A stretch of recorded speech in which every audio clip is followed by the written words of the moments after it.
Welcome home to the native, landing on a podcast space destined for greatness. 60 minutes or so hit, not too long for the grave ship. High level combo, politics in a way that you could taste it, then digest it. Politics touches you even if you don't touch it, so get invested. Cross the T's and dot the I's, Gillum back to get 'em, stand on business with Rye. You could have been anywhere, but you chose us. Native Land Podcast, the brand that you can trust. Yes. Welcome, everyone. It is day 4 of Live in the Chi Democratic National Convention. We are so excited to be here at this history-making moment, and we couldn't be more thrilled, again, to have our dear brother and friend, Leonard McKelvey, also known as Charlamagne Tha God with Breakfast Club. We are doing Native Land Pod in coordination with the Breakfast Club, and we are live here in Chicago, Illinois for the Democratic National Convention. All right. And then manic before we go on there. Am I on now? Okay. I said it's crazy to me that Angela Rye could be damn near manic before we go on there and then just calm down. You know what I'm saying? Yeah. That's so rude. Welcome to our world. I'm so happy to see y'all. If it makes any difference, I'm just trying to make sure that I keep some of the stuff off your plate. And we love you. Right. And we love you. Thank you, Andrew. I appreciate you. Final day, though, Angela, is our final day, and it's a historic night. So I have been telling you guys all day that I hope we can take a moment to take in history. What this is. Yeah. Yes. And we're like 50 years from now, we're going to remember that we were together on this night, in this moment. So I just want to say, I love you guys. I love you too. You guys, speaking of history, Tiff, this is such a remarkable point. As you said that, the Central Park 5 went up on stage with Reverend Al Sharpton. That's right. And what a harrowing moment to start talking about what they've been through at the hands of Donald Trump, knowing that they are trying to support and endorse a prosecutor who hopefully can go toe-to-toe with Donald Trump. We know she can, but we hope the rest of the country will see it. Today's theme for the convention is For Our Future. And today we have a powerful and packed show. We are going to be moving through guests. We got a symbol. We're not going to tell y'all what it is. He went through it on the Instagram. It's quite a debate. A rap symbol. It's a symbol, and we're not going to do this today. But we are going to do something to let folks know that it is time to go, but we still love you. Well, we won't be shooing anybody off. That's been vetoed. That's been vetoed. Tiff was trying to shoot people off the stage. I was not trying to shoot people. I rebuke those vicious rumors. I deny them. We should also just quickly acknowledge our colors. We're wearing suffrage white. There's suffrage white. You will notice that in the arena tonight that you'll see a lot of folks. Well, he's wearing blush. He's wearing khaki. Why y'all wearing suffrage white? Who's suffering? Well, suffrage movement. Voted I'll be worried about you, Chad, sometimes. You're too smart to be saying some silly shit. He was just being funny for the listening audience. He was giving us a jokey joke. He was giving us a jokey joke. You better hope so. But explain it, though. Explain it for the listeners. Tiff is our resident historian. Tiff, tell us. Women did not have the right to vote until 1919. Or 1920, forgive me, when women's rights were passed, when they gained the right to vote. However, there's an asterisk there because that only gave white women the right to vote. And the interesting thing about that, of course, that's where we know Phyllis Wheatley's famous saying, "Ain't I a woman?" And Elizabeth Stady Canton was fighting against having black men and black people in general getting the right to vote because they felt white women were more important. And so a part of that movement, women wore white. They marched in the streets wearing white. But whenever I hear somebody celebrate that achievement, I'm always sure to remind them that is when white women got the right to vote, not us. And that is an interesting thing that you asked that question, Charlamagne, because tonight, on this historic night, we talked about this all week, the divide that has existed on the side of women. With how white women have voted. And I have to say, here at the convention, it does seem to be unity. It does seem to be that white women consider this their win, too. And so we'll see how that translates at the ballot box come November. But it's worth acknowledging that the advocacy around getting to the 19th Amendment did include, even if not embraced by white women, included in Washington, D.C., the Sisters of Delta Sigma Theta Sorority Incorporated, who, again, bought their folding chairs and in lockstep marched with white women, even when they did not want black women included on that line. Absolutely. They joined and included in the. I heard that's going to be a theme tonight, right? One of the okay. Yes. How are you? Hi. I heard that like all the women are wearing white tonight, right? Well, I think. Yes. And men in solidarity a with. lot of people. Okay. Well, some women are wearing their Greek colors. The Greek, Divine okay, Nine. got you. So you have a lot of pink and green. Of course, Madam Vice President is a member of Alpha Kappa Alpha Sorority Incorporated. You'll see a lot of red and white for Delta Sigma Theta, blue and white for Zeta Phi Beta, and yellow and blue for Sigma Gamma Rho. So it's an array of colors. Of white and the Divine Nine colors. And it's really a beautiful. Well, I don't know if the men are wearing their colors. I think it's just the women who are wearing their. Good, but just information for the audience. Yeah. Yes. So you also know tonight, one of the things that has been talked about quite frequently is the war going on in Gaza. Yeah. And there have been a number of folks, rightfully so, requesting for an opportunity to be heard, to be seen on the convention stage. And tonight joining us to talk to us about this really significant movement around Palestine is Georgia State Representative Ruwa Romman. And we wanted to invite you on first to share a portion of your speech that you were going to share had you been given the opportunity to address the platform at the DNC. So we'd love for you to share that and talk to you a little bit. Yeah, so the speech is actually very short. We were not very greedy in our ask. Unfortunately, that's just the way things go. How much time did you ask for? I mean, originally we asked for 5 minutes, and we got back and were told keep it down to 2. So we did. We tried to work in good faith. The whole point was to bridge the gap between what we were seeing between voters and the party. Yeah. We're not here to party poop on anyone's party. We really just wanted to be able to walk out of here. Again, we came with a policy ask, but we said maybe we can at least get a symbol. Yeah. And unfortunately, we didn't get that. Well, I'm thankful for you to be here. And I have to say, when we were leaving last night and saw and heard the cries of the protesters, it really hit home. My dear friend Ta-Nehisi Coates wrote a wonderful piece in Vanity Fair. I hope everybody reads it. But we are honored to give you this platform tonight and would love to hear your speech. Thank you. My name is Ruwa Romman, and I'm honored to be the first Palestinian elected to public office in the great state of Georgia, and the first Palestinian to ever speak at the Democratic National Convention.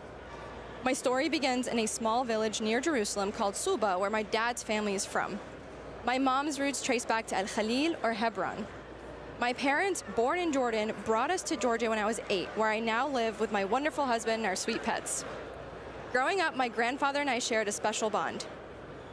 He was my partner in chief, whether it was sneaking me sweets from the bodega or slipping a 20 into my pocket with that familiar wink and a smile. He was my rock, but he passed away a few years ago, never seeing Suba or any part of Palestine again. Not a day goes by that I don't miss him. This past year has been especially hard as we've been moral witnesses to the massacres in Gaza. I've thought of him, wondering if this was the pain he knew too well. When we watched Palestinians displaced from one end of the Gaza Strip to the other, I wanted to ask him how he found the strength to walk all those miles decades ago and leave everything behind. But in this pain, I've also witnessed something profound. A beautiful, multi-faith, multi-racial, and multi-generational coalition rising from despair within our Democratic Party. For 320 days, we've stood together demanding to enforce our laws on friend and foe alike to reach a ceasefire, end the killing of Palestinians, free all the Israeli and Palestinian hostages, and to begin the difficult work of building a path to collective peace and safety. That is why we are here, members of this Democratic Party committed to equal rights and dignity for all. What we do here echoes around the world. They'll say that it's how it's always been, that nothing can change, but remember, Fannie Lou Hamer shunned for her courage, yet she paved the way for an integrated Democratic Party. Her legacy lives on, and it's her example we follow. But we can't do it alone. This historic moment is full of promise, but only if we stand together. Our party's greatest strength has always been our ability to unite. Some see that as a weakness, but it's time we flex that strength. Let's commit to each other to electing Vice President Harris and defeating Donald Trump, who uses my identity as a Palestinian as a slur. Let's fight for the policies long overdue, from restoring access to abortions to ensuring a living wage to demanding an end to reckless wars and a ceasefire in Gaza. And to those who doubt us, to the cynics and the naysayers, I say, yes, we can. Yes, we can be a Democratic Party that prioritizes funding our schools and hospitals, not for endless wars.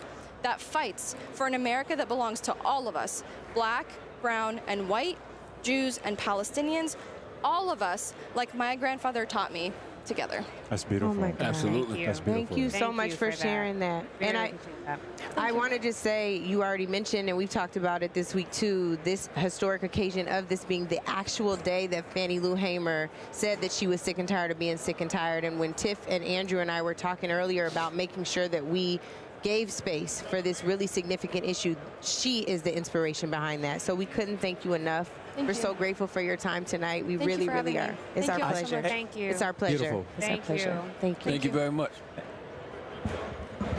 And so now, wow. I'm glad she said what she said in her speech too, because that's something I've always been wondering. Like, what are the conversations like amongst people who are pro-Palestine in regards to if Trump gets back in office? But clearly, that's not an option for her. It's not an option. Absolutely. It's really not an option. And one of the things that we have to remember is even when we dissent, that is one of the most powerful things about a democracy. Disagreement is allowed. We have to ensure that people have that spaciousness to say their piece, and we have to figure out a way to find our humanity and tap into that. Angela, I don't know if the convention vetted those remarks, but they typically do get the opportunity to read remarks of speakers that hit that podium. Right.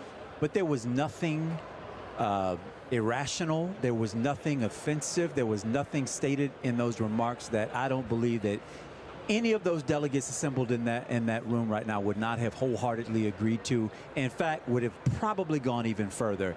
I just got to say, we've got to treat our brothers and sisters from Palestine not like they are not as if they are an appendage of this party, but as if they run through the bloodstream of who we are. Their values are our values, and they deserve to have them spoken from the highest and most seen and most heard platform right now in this nation. And right now, that's right here. We've been talking about history, making history, and how it's important to stand on the shoulders of those history makers. And we've been joined by a legend, Congresswoman Barbara Lee from California's 12th Congressional District. She is a mentor.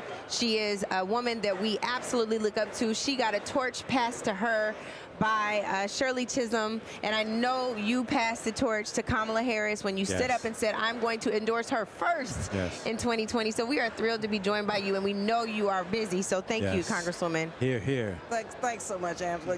This is, I don't know how Lateefah, sit down. Go right ahead, Congresswoman. I've been to every... Yes, go right ahead, Congresswoman. Please, go right ahead. Yes. Go, Congresswoman, you keep talking, babe. We can only hear you. No, I've been to every convention except one since 1972. Wow. And this is a bookend convention for me. The first convention was when I was a delegate for Shirley Chisholm. Of course, Willie Brown then said, give me back my delegation for the McGovern delegates. And now here we have Kamala Harris. And I share that because it's pretty busy for me, convention, and I'm a convention officer this year. Yes. And so I'm just like, having a good time, but working. We know you squeezed us in. And glad to see you. We wanted to ensure what you were joined pretty quickly by candidate Lateefah Simon, who is actually the person you're passing the proverbial torch to in your congressional district. So we wanted to ensure you had this moment in the midst of all the fun you're having, but all the work. Thanks. Let me just say, Lateefah, just like Vice President Kamala Harris, she's prepared, she's ready, she's experienced, and she knows exactly what she's doing and how to take the 12th Congressional District to the next level. And so I'm really proud of her. Powerful. Now, she'll tell you, I taught a class at Mills College. She was my smartest student. That's all right. So now this baton is in good hands as she runs this next lap of the race. Congresswoman Lee, did you ever envision a time like this? Did you ever see something like this being possible? Oh, yes. In 1972, I saw it because I saw how Shirley Chisholm fought. Yes. I saw and watched Fannie Lou Hamer from afar. And I saw all of these black women, all of these women of color struggling through all the challenges. And then I saw Vice President Harris in 2019 taking that baton saying that she was going to run for president. And when she dropped out, I was on a train going from D.C. to New York, and it was money. So we got to get this money out of politics. But I told her then, I said, Don't worry. You're going to be president one day. I love it. Wow. I love it. And so, Congresswoman, I'm so happy that you're joining us, because one thing I've always loved and respected about you is you have the unapologetic way of standing and moving in your conviction. I remember being a young journalist, getting my just starting out at CNN, and this was during right after 9/11. And you, of course, were known as the sole member in the House of Representatives to vote against the AUMF, which, to your point, would have given this government free access to engage our military in with foreign adversaries. Can you talk a bit about what it means? Because I think we're seeing a very different Kamala Harris on the campaign trail now, and she appears to be moving in her convictions as well. Can you talk a bit about what it meant to be the sole person and stand in your own truth and righteousness to make sure that you were on the right side of history more than almost 25 years later? that authorization to use military force was a 60-word authorization, overly broad. All it said, in essence, was any president can go to war forever. Now, the Constitution requires Congress to declare war. Yeah. But to turn it over, then President Bush and subsequent presidents was wrong, first of all, constitutionally. But if you believe in looking at alternatives to go into war, then you do not just automatically use the trigger, the military option. You always try development, diplomacy, peaceful solutions first. You do not just do that, the military option. My dad was in the military, and let me tell you, out of that, my father was the first one to call me. He retired a lieutenant colonel. He said, you were right, do not give any president the authority to send our young men and women into war and not know what you're doing. Yeah. So, that's powerful. You know, I faced a lot of death threats, a lot of hassles, and it was hard. Yeah. But, you know, the scriptures, Ephesians says, stand, right? That's Well, right. we thank you for that. We thank you But for that. Congresswoman, if I could ask, because there are a lot of folks who want to follow in your model. Obviously, we've got Lateefah who has blazed an amazing trail as an activist, organizer, right where she is. Tell us just very quickly, how do you deepen into that value set? If there was advice that you would give to folks, how do you ground? Where do you ground? When do you know where to make that stand? You have to know yourself. You have to know what you believe in. And Shirley Chisholm said to me, she said, you know, you've got to shake things up. She said, these rules weren't made for you. They were made for me. You got to get in there, not go along to get along. Yeah. You get in there and you disrupt every policy and every system that's oppressive, that's discriminatory, that's racist, that's sexist, that's wrong. And then you build something new. I love it.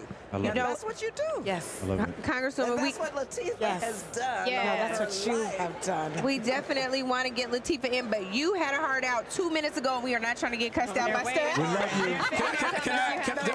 Do we have He one? doesn't know I'm back here because I realized. You ran off? I ran off. Do we have time for one more question? In another 10 minutes. Can I ask Congresswoman Lee one more question? Okay. I just want to say that, you know, And we got to invite Lateefah in, too. this is a question for Lateefah, too. Okay. Being that black women have always been the backbone of the Democratic Party, does this feel like you're finally getting your just due having the VP at the top of the ticket? First of all, I grew up, born and raised in the Bay Area with Congresswoman Barbara Lee as our North Star politically. So, you know, for us, you know, she ran so we could walk. We had a politic of freedom and justice. You would turn on Channel 2, KTVU in the morning and see Barbara Lee I was a child watching this woman on the floor even before you gave that consequential vote. And so for me to be running this race, following in your footsteps, first of all, there's no shoe, there's no foot that could fill the shoe of Barbara Lee. I want to be very clear. Barbara Lee has literally a degree in diplomacy, not just degree from the academics, but doing the work for 50 years, advocating for women and children, being an internationalist, literally building as she climbs. There are so many of me's out there in the Bay Area. But when Barbara told me that she was going to run for the United States Senate, I said, ma'am, might I? And she, on my primary nights, passed me a literal baton. Wow. And we won that race, right, Miss Lee? You helped me get to the place where I could say my full-time job is going to be working for poor women and children, for disabled folks. I talked about Kamala last night, but let me tell you something. Being raised in the Bay Area, understand the Bay Area, understand Oakland, The black folks there, they came through the Great Migration, right? They are from the South. We country, and we knew we were trying to leave Jim Crow, and we found it in the Bay Area. We thank God for Rondellums, and we thank God for Barbara Lee. I'm going to do you right, Miss Lee. I love you so much. Come on. But Lateefah has already done me right. First of all, because I never would have run for the Senate knowing that money in politics was going to be a challenge, and knowing all the dynamics, as you know. Yes. But I knew that worst case, there Lateefah was to carry this baton. Ron I'm here for you. The baton. I passed Lateefah yes, the baton, ma'am. and I'm forging ahead. Yes, ma'am. And let me just say, it's really important now for you to be there, Lateefah. Yes, ma'am. Because Northern California, I'm the first and only black woman ever elected to Congress. We have a Northern California delegation of all white people. Nobody that looks like myself. Can you imagine? That's right. Having a seat at that table and having to push every day. every single day. And Lateefah's the one to do that. I was the first and only woman north of Los Angeles. You know this, elected to the California Assembly and Senate. Yes. And when you look back, and I worked for Ron Dellums, one of the first chief of staffs, black woman on Capitol Hill. That's like a long time that I've had to push. Yeah. But you know what, like Shirley Chisholm, hey, here's Lateefah. I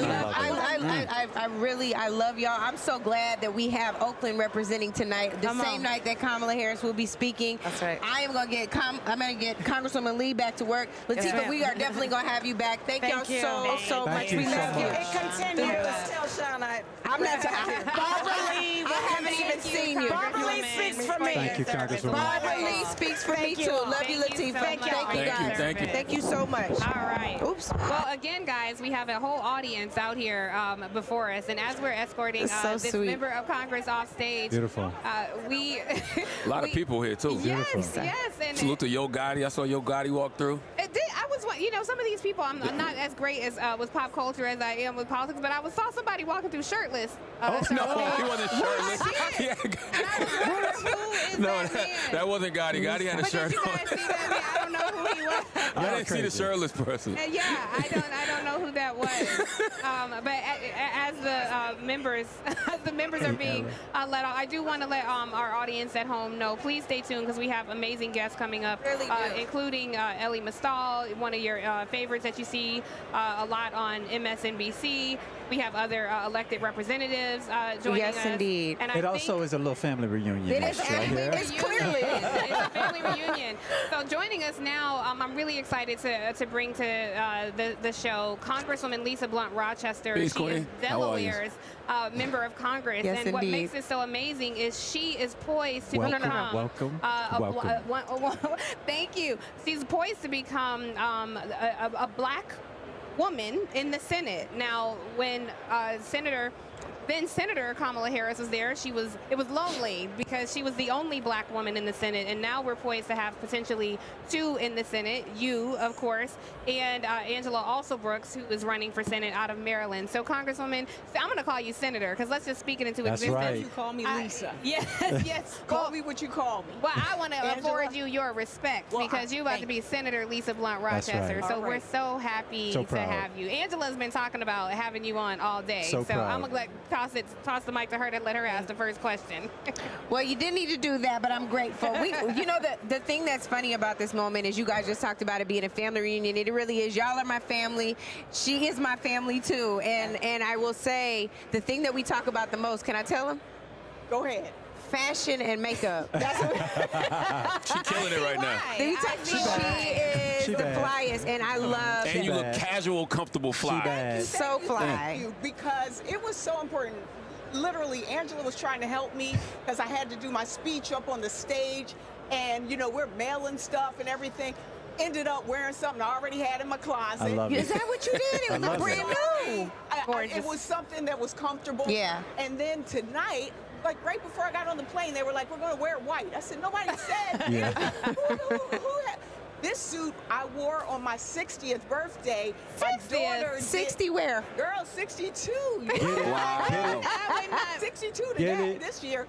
But I had it, and I said, we're going to put this on and put on some sneakers so that I could be comfortable. I love it. Yes. Very fresh. They're all in sneakers. Very fresh. I love that you. So first of all, I love that you said you were 62 because it made me think of when Donald Trump was talking about President-elect Harris, and he said, "Well, apparently she's 60. I thought she was a lot younger." I think this is a time where America is going to learn a lot more about Black women and how we age. They already know y'all don't crack. Right, exactly. They already know. Well, they're going to see a lot more because I would not have guessed that you were 62 at all. Well, this past year, I got the best title I have ever had. Not Secretary of Labor, not CEO of the Urban League, none of that stuff.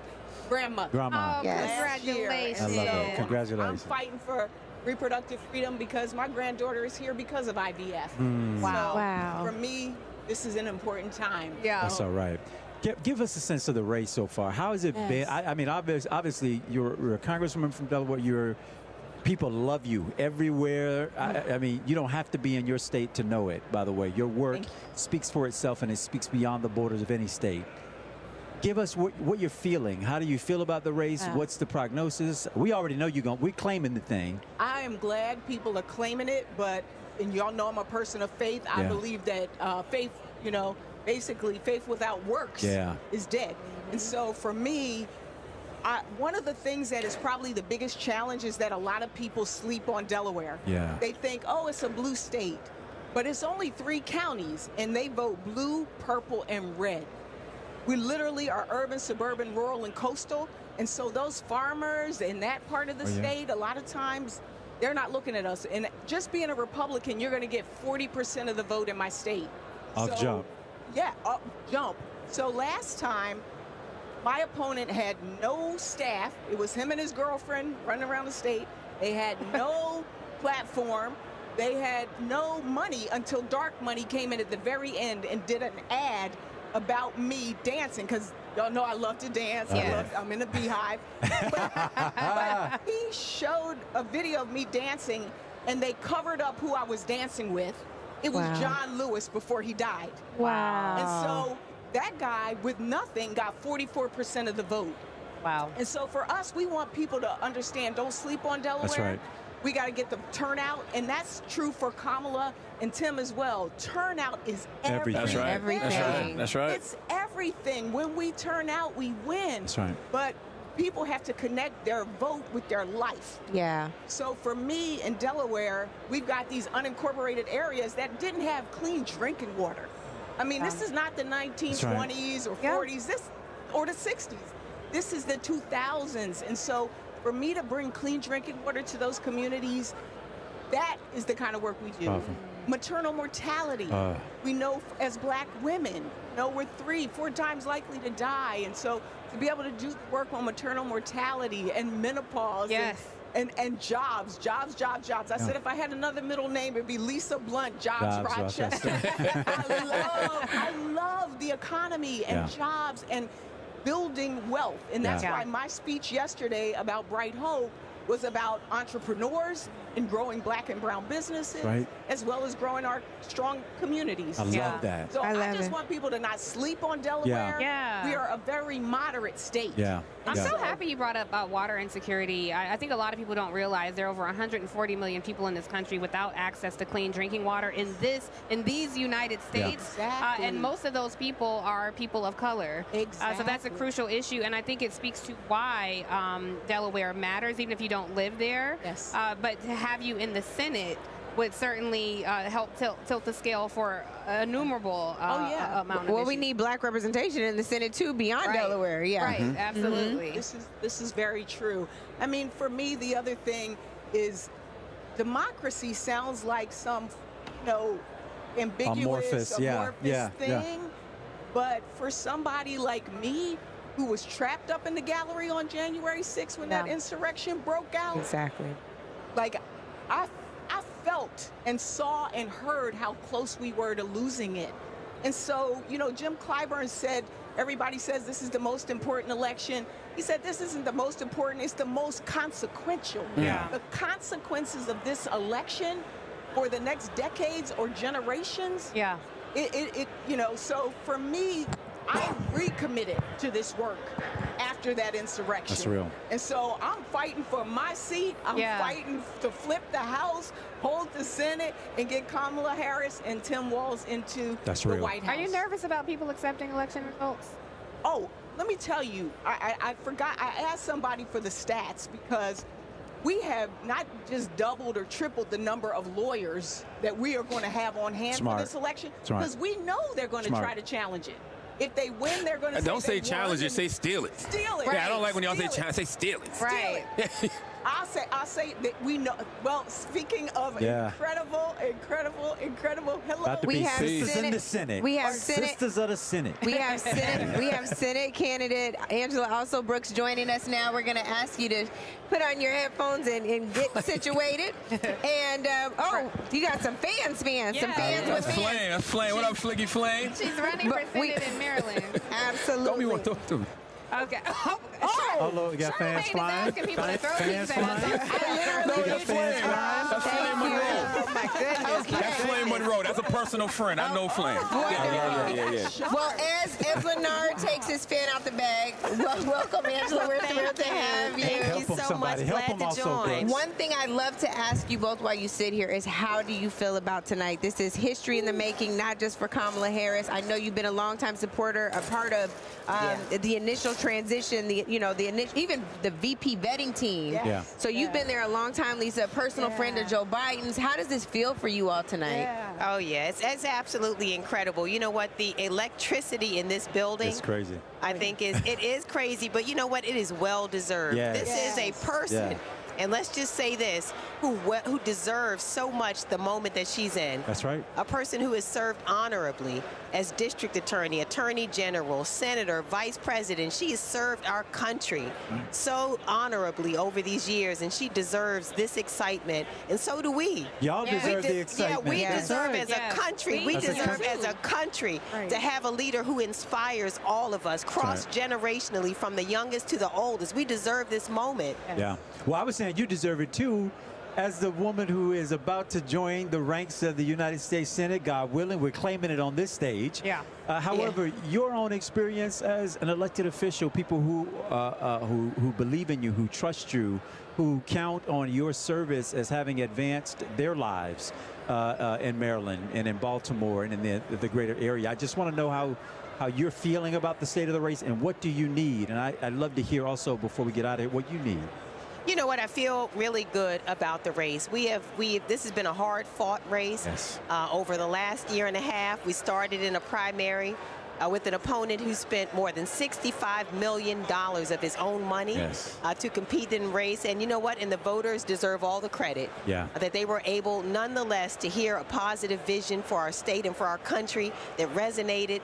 I'm the nominee, and we've continued working. We've built a coalition across the state that I know will show up on Election Day. That's right. Because they know, like I do, that this election is about the kind of state that we deserve to build for our kids and grandkids. We're not accepting anything less. And I talked about this a little earlier today, but I want our kids not to live on the margins, but to be able to know that they can achieve their wildest dreams. And this is what this is really about for so many of us. And so what we need is Lottie Dottie and everybody to come out on Election Day. Let me just tell you something. When the Democrats show up, and I know that they will, we're going to win up and down the ballot across this country. We're also going to elect the super bad Lisa Blunt Rochester from Delaware, my sister, who is sitting here.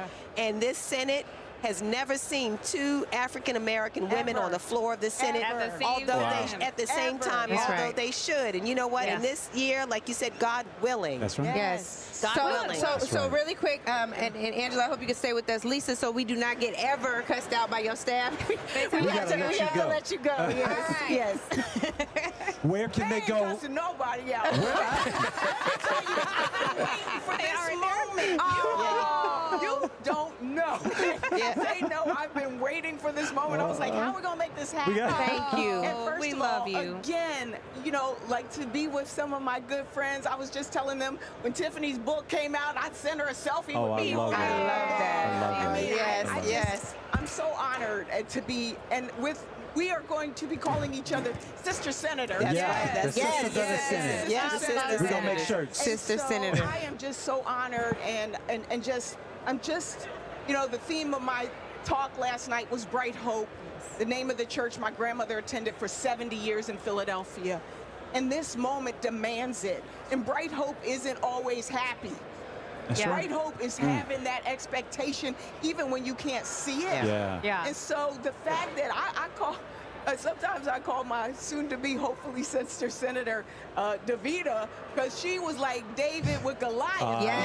She slayed that thing. And so I'm so thankful for the platforms that you provide as well, and educating us. And even when it's tough love. That's right. You just say that, and probably should drop the mic and leave on that note. That's real. But even when it's tough love, we are greatly appreciate it. And Thank you. Thank you for that, Senator. Thank you so much. So, Angela, we have at least one more question for you. We know you have to run as well. Denard, jump in. I didn't have heard from you. No, I like the message that both of them are delivering. Mute your mic. Mute your mic, Andrew. Thank you. Yeah, I like the message that both of them are delivering because, you know, I think after this, everybody really does have to get to work because, you know, this is a coronation, but the big win comes in the fall, and that win's not going to happen without the work. That's right. So I like that, you know, y'all are both stressing that everybody has to get to work. Yeah, we got to get to work. Can I ask you a quick question, Senator? Sure. My mother is a resident of Maryland, and so she's thrilled to be able to vote for you. One thing I think is so important for our viewers and listeners to hear, you're running against former Republican, or current Republican, former Governor Larry Hogan. You know, something my colleague, co-host Andrew always says is we have to stop calling it the Republican Party because it is now the MAGA Party. It's one and the same. He has said that he, you know, he's been ambiguous about his answers on how he would move, but we have not seen a Republican in the Senate buck this unhinged former president.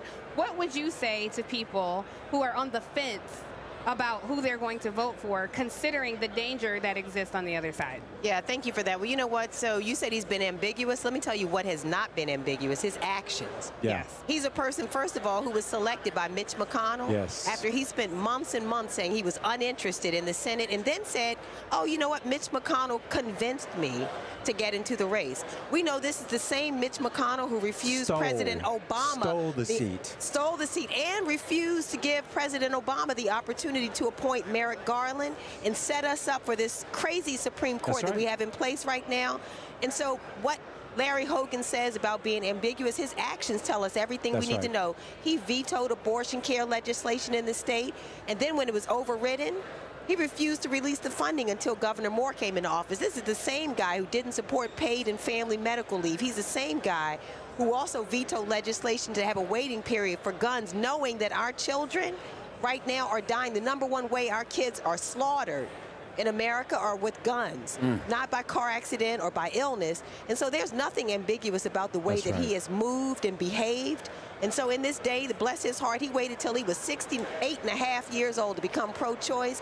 It's not credible. None of it's credible. And we know that he maybe he's a nice man, but he's a Republican through and through. And he's a part of that party now that if we gave them the majority, would control the agenda for our country. And it is controlled by Donald Trump, who, by the way, endorsed him.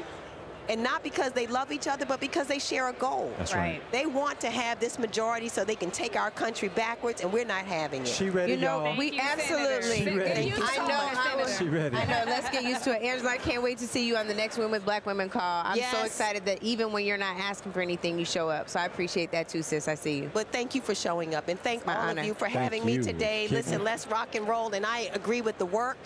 We have to work 7 days a week until this is done. We have 74 days. What does the governor say? 74 days and a wake up. That's right. Before it's done. That's there we go. Thank you so much, everybody. Thank you so much. Thank you. Absolutely. Thank you. She ready, y'all. Oh, absolutely ready. And I love it. I'm thrilled. Well, I love the question you asked, Tiffany, at the end there, because they unfortunately like us to believe that quote unquote moderate means that when they get there, they're going to have an ear for a potential Democratic president when it comes to making things happen. And it's mythology. They are walking lockstep.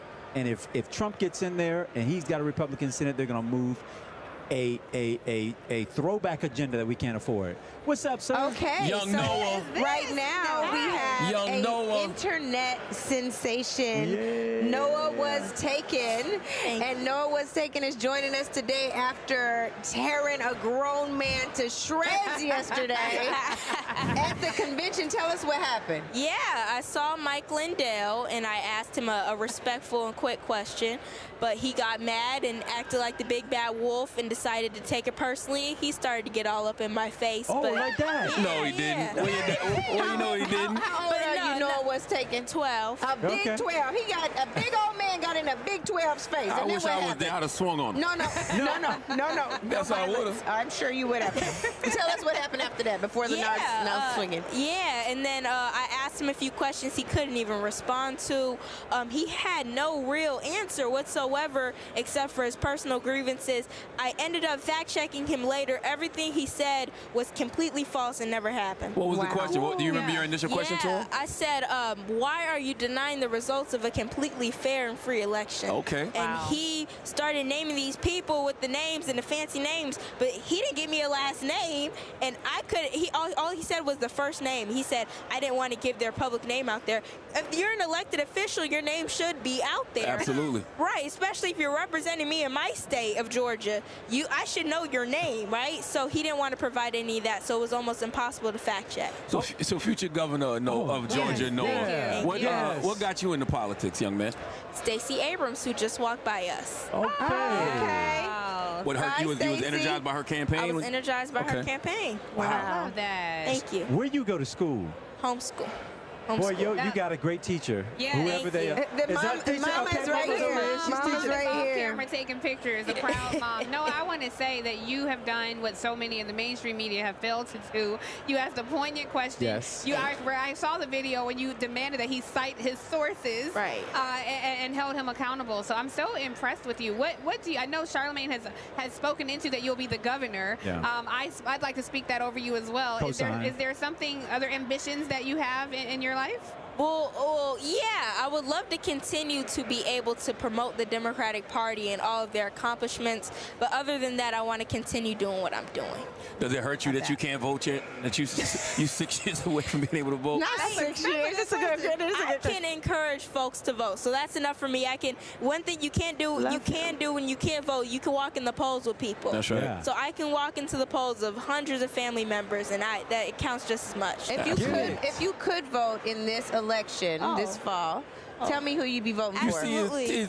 He's got a pen on. So you're not going to let him answer the question? Okay. Yeah, absolutely Kamala Harris all the way. Give me 3 reasons why. 3 reasons why. First of all, her policy platform. You're going to ask the policy platform, huh? No. Go ahead. You got it. Don't play with you. No, already. I want to hear that. The policy platform, how she's not Donald Trump.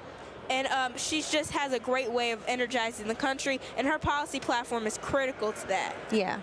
I love that. Thank you so much. Brother, I love your confidence. Space for another co-host? Thank you. I do. We might. We could do that the next time we go to do a live show. That's right. Be in Georgia. We're going to go on. When we come to Georgia, you joining us, brother. Yeah. You going to come back? We want everybody to see you. We want to help. Yes. Noah might need a podcast or something. He definitely needs a podcast. Because him being so like Choice Media, I love it. Like he breaks things down so concise and so simple, good. and I think that's what people need. I love. Would you do a podcast, Noah? I would love to do a podcast. What? Yeah. Okay, we are asking Mama because you can't make your own decisions on the That's way right. yet. No, we're gonna get your guardian. Right. No, on talk tap. to me before you sign that contract. I'll make sure you get that. I like that tip. I like that tip. Get them dollars. Noah, thank you so much for joining us. You know, I do want to ask Noah, who are some of your favorite young content creators in the same spaces as you?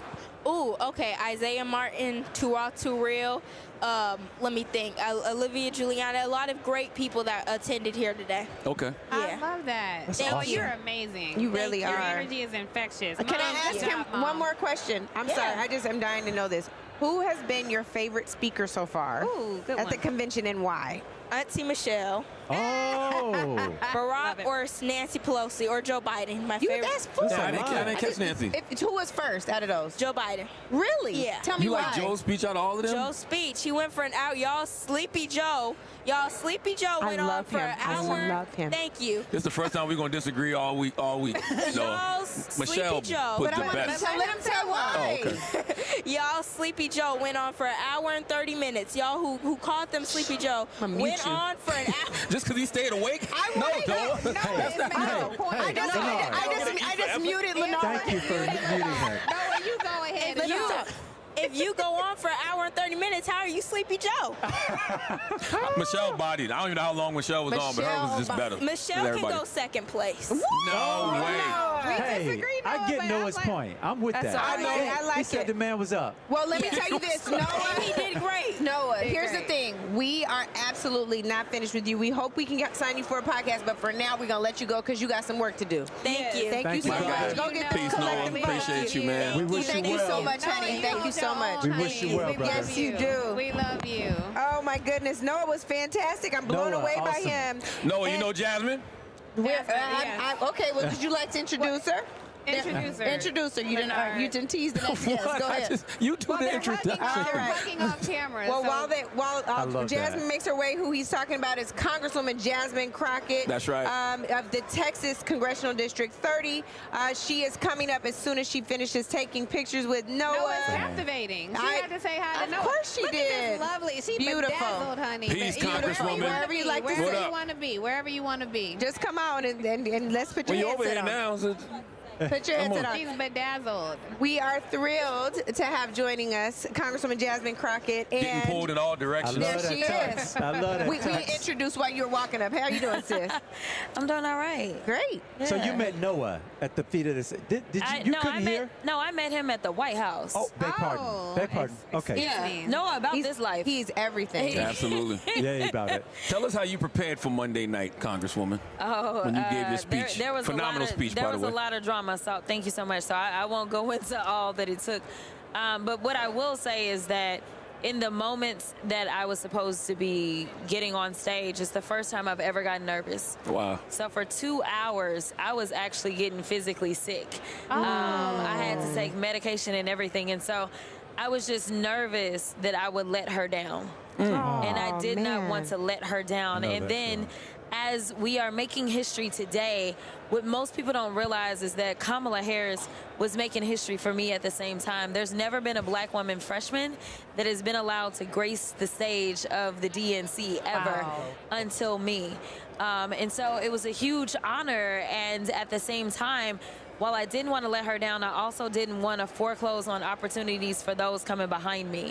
And I knew that there were a lot of people that were probably like, ain't no way you going to let the wild one do it. Ain't no way y'all Damn about right. to That's be. the one we want to see. Everybody wants to see it. Absolutely. Oh, man. And so, you know, as it relates to kind of the process, I felt like they was trying to sanitize my speech a little bit. I was like, Yeah. Spice got to stay. Well, you had more alliteration?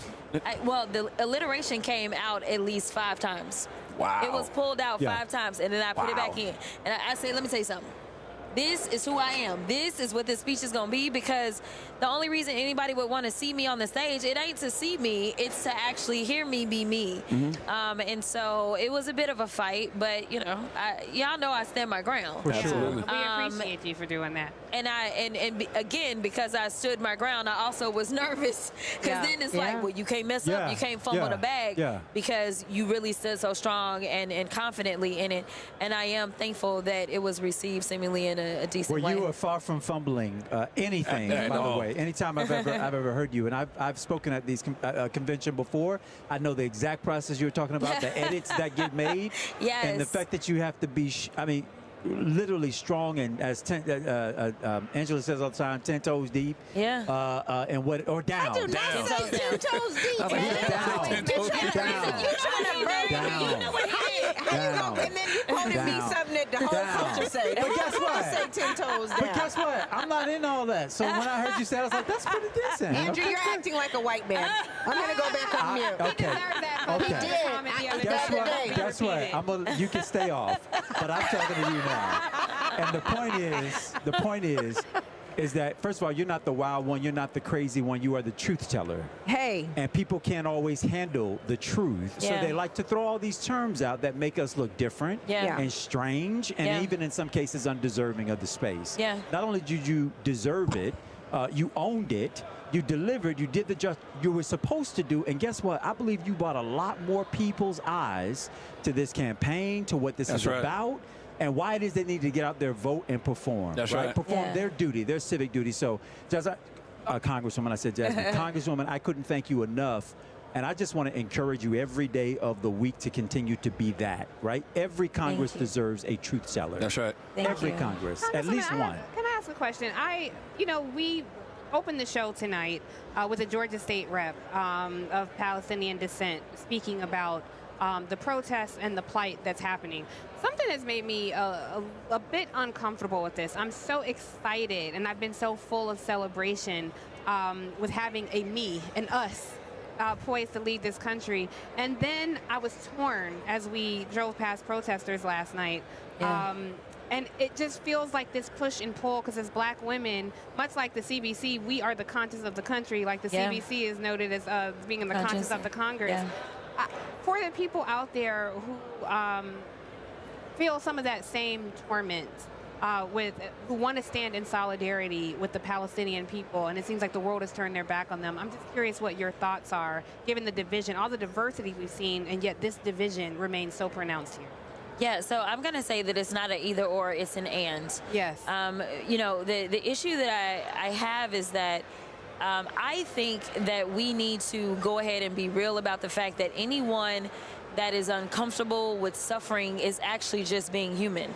That is what it means to be human. And I think that we should all, hug each other and say, listen, this is what we should be doing in this moment. Shapiro's walking by, so we're waving looking crazy. Because they all distracted. Hey, Dave. No. So I think that we should say, it is the right thing to do. It is the morally right thing to do, to care about suffering, not just as it relates to the Palestinians, but suffering anywhere. Because we can talk about the Sudan, we can talk about Congo, we can talk about the streets in the United States. That's right. We should all be compassionate about suffering in general. At the same time, this is going to come down to two people. Somebody going to be the president of the United States. It's either going to be the guy or it's going to be the woman.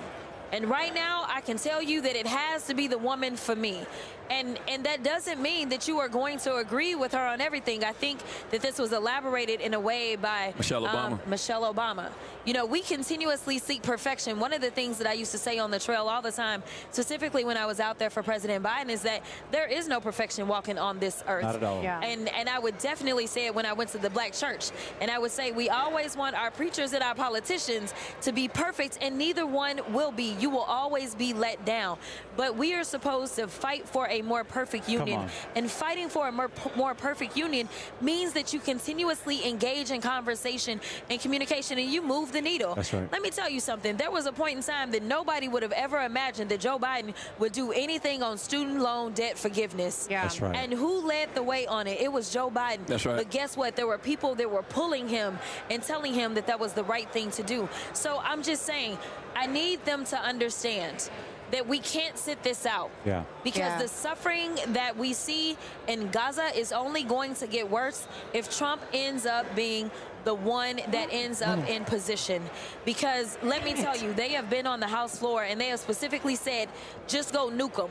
That is what they said. And you won't find that on the news. You got to go to C-SPAN, and you can see them talking about the people of Gaza. I can tell you that we had 3 packages that we voted on. The first package was to just send money over to Israel and defund the IRS. The second package was to just send money to Israel. The third package sent money to Israel, but it also sent aid to Gaza. It sent aid to Haiti. It sent aid to Taiwan. It did more to make sure that we could also help those that are suffering. These people don't care about people that are suffering. That's right. It's the same reason that they are only looking to do tax breaks for people that are at the upper 1%, and they don't care about the people that need $6 a day to eat. I'm trying to tell y'all that we don't need to vote against our interests. And it doesn't mean that either one of the administrations will be great on everything that you care about. Absolutely. But it is your job to push an administration that at least somewhat closely aligns with your goals and push them closer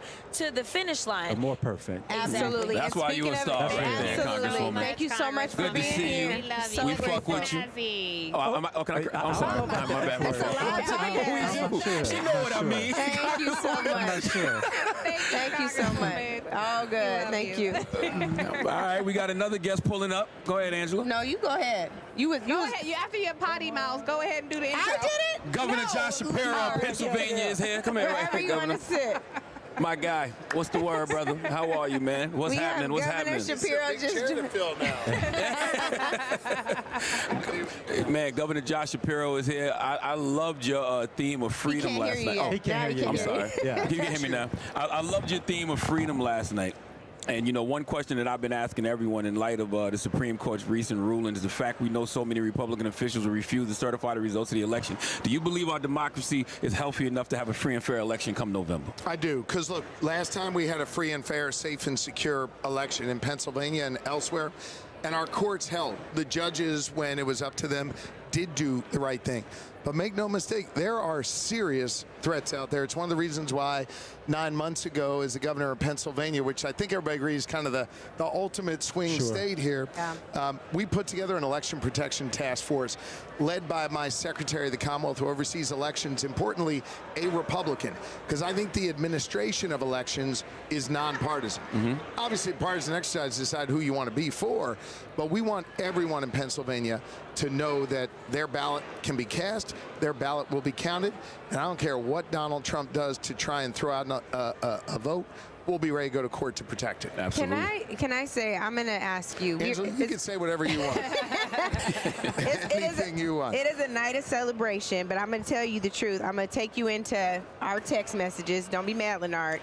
We were both surprised that you were not selected as the VP. I was disappointed. I was going to say that next. Okay. And I want to know what it takes emotionally to get past that when you know you're qualified, when you know your friends are qualified too, when you're standing shoulder to shoulder with them and you know you got to carry on in the fight. Yeah. How do you move past something like that? I mean, we are a little biased as we got to sit with you. I remember interviewing you. I was like, he has it. There's like an it factor. Andrew has the it factor running for governor of Florida. Like that was a hell of a race, Andrew. And he's not done if I got anything to do with it. But yes, I just want to know what it takes for you to move past that. Well, first off, I hope you saw me that Tuesday night in Philly when Kamala Harris and Tim Walz came out. Yeah. I think I made clear full throttle that I'm all in for them. Yep. And I hope I also made clear that I'm more than at peace with this. And let me explain. I said during that process, which I was really humbled and honored to be a part of, that this was, at the end of the day, a deeply personal decision for the vice president. I'll tell you what, it was also a deeply personal decision for me. And you got to make sure that you're in the right situation, ultimately, most importantly, for her. She's the boss. But also making sure that you're in the best position where you can serve, where you can chart your course, where you can have an impact on people every day. And at the end of the day, I think she made an outstanding pick in Tim Walz. Solid pick, He's going to serve her well in that role. And I look forward to continue to do everything I can as governor of Pennsylvania. It's a compliment to you, though, because people were saying, like, he's not a number 2, he's a number 1. So he speaking of number ones, because that was my follow-up, there's been a lot of messy talk about when Kamala Harris and Tim Walz win in 2024, that what would prevent you from challenging them in 2028? Would you say, like, I would never do that? Listen, no, we're not going to play that game. They're going to win. I'm going to do everything I can to help, and I'm going to do everything I can to help make sure they win again. So I love that. Yeah. But putting the noise arrest, I think, is mission critical, so I appreciate you doing that. Governor, what was I'm that, curious. Tiff? Well, because I was trying to think when was the last time that we had a brokered convention at the DNC, so I was wondering where that speculation would come from. But, Governor, the question I want to ask, I know that you enjoy being governor of Pennsylvania 3 weeks and ago. are dedicated. Love it. I'm sorry? I said 3 weeks ago. What was 3 weeks ago? Joe Biden stepped down. Oh, sorry. My bad. Governor, I know you enjoy being governor. You've been clear that you enjoy being governor of Pennsylvania. However, there is speculation about what role you might take when Kamala Harris and Tim Walz win the White House. Should you join her administration, I'm curious what your advice to her would be when it comes to what we're seeing happening in Israel and Gaza. Let me be clear. I love being governor of Pennsylvania. I'm going to continue to be governor of Pennsylvania. Period. Hard stop. Full stop. End of sentence. Full stop. If you're asking me about Israel, I'm happy to give you my thoughts on that. But ultimately, that policy is going to be set by the Harris-Walz administration with whoever she has, hopefully negotiating a peace in the Middle East.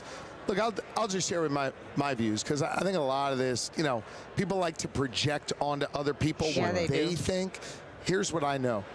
On October 7th, a terrorist group, Hamas, by the way, designated terrorist group by the United States of America, stormed into a sovereign nation, killed people at a music festival, killed people in their homes, ripped away babies and families, over 200 of them, and took them hostage back in Gaza. There were Americans taken hostage as well. The world should be unified in their outrage about that. And my heart breaks for what happened in Israel. Over the ensuing months, my heart also breaks for the death and destruction that we are seeing in Gaza every single day. Those babies in Gaza, they don't deserve to die. But yet we are here in this situation of warfare that is claiming far too many innocent lives. What needs to happen is a return of the hostages, and then what needs to happen is an end of the violence.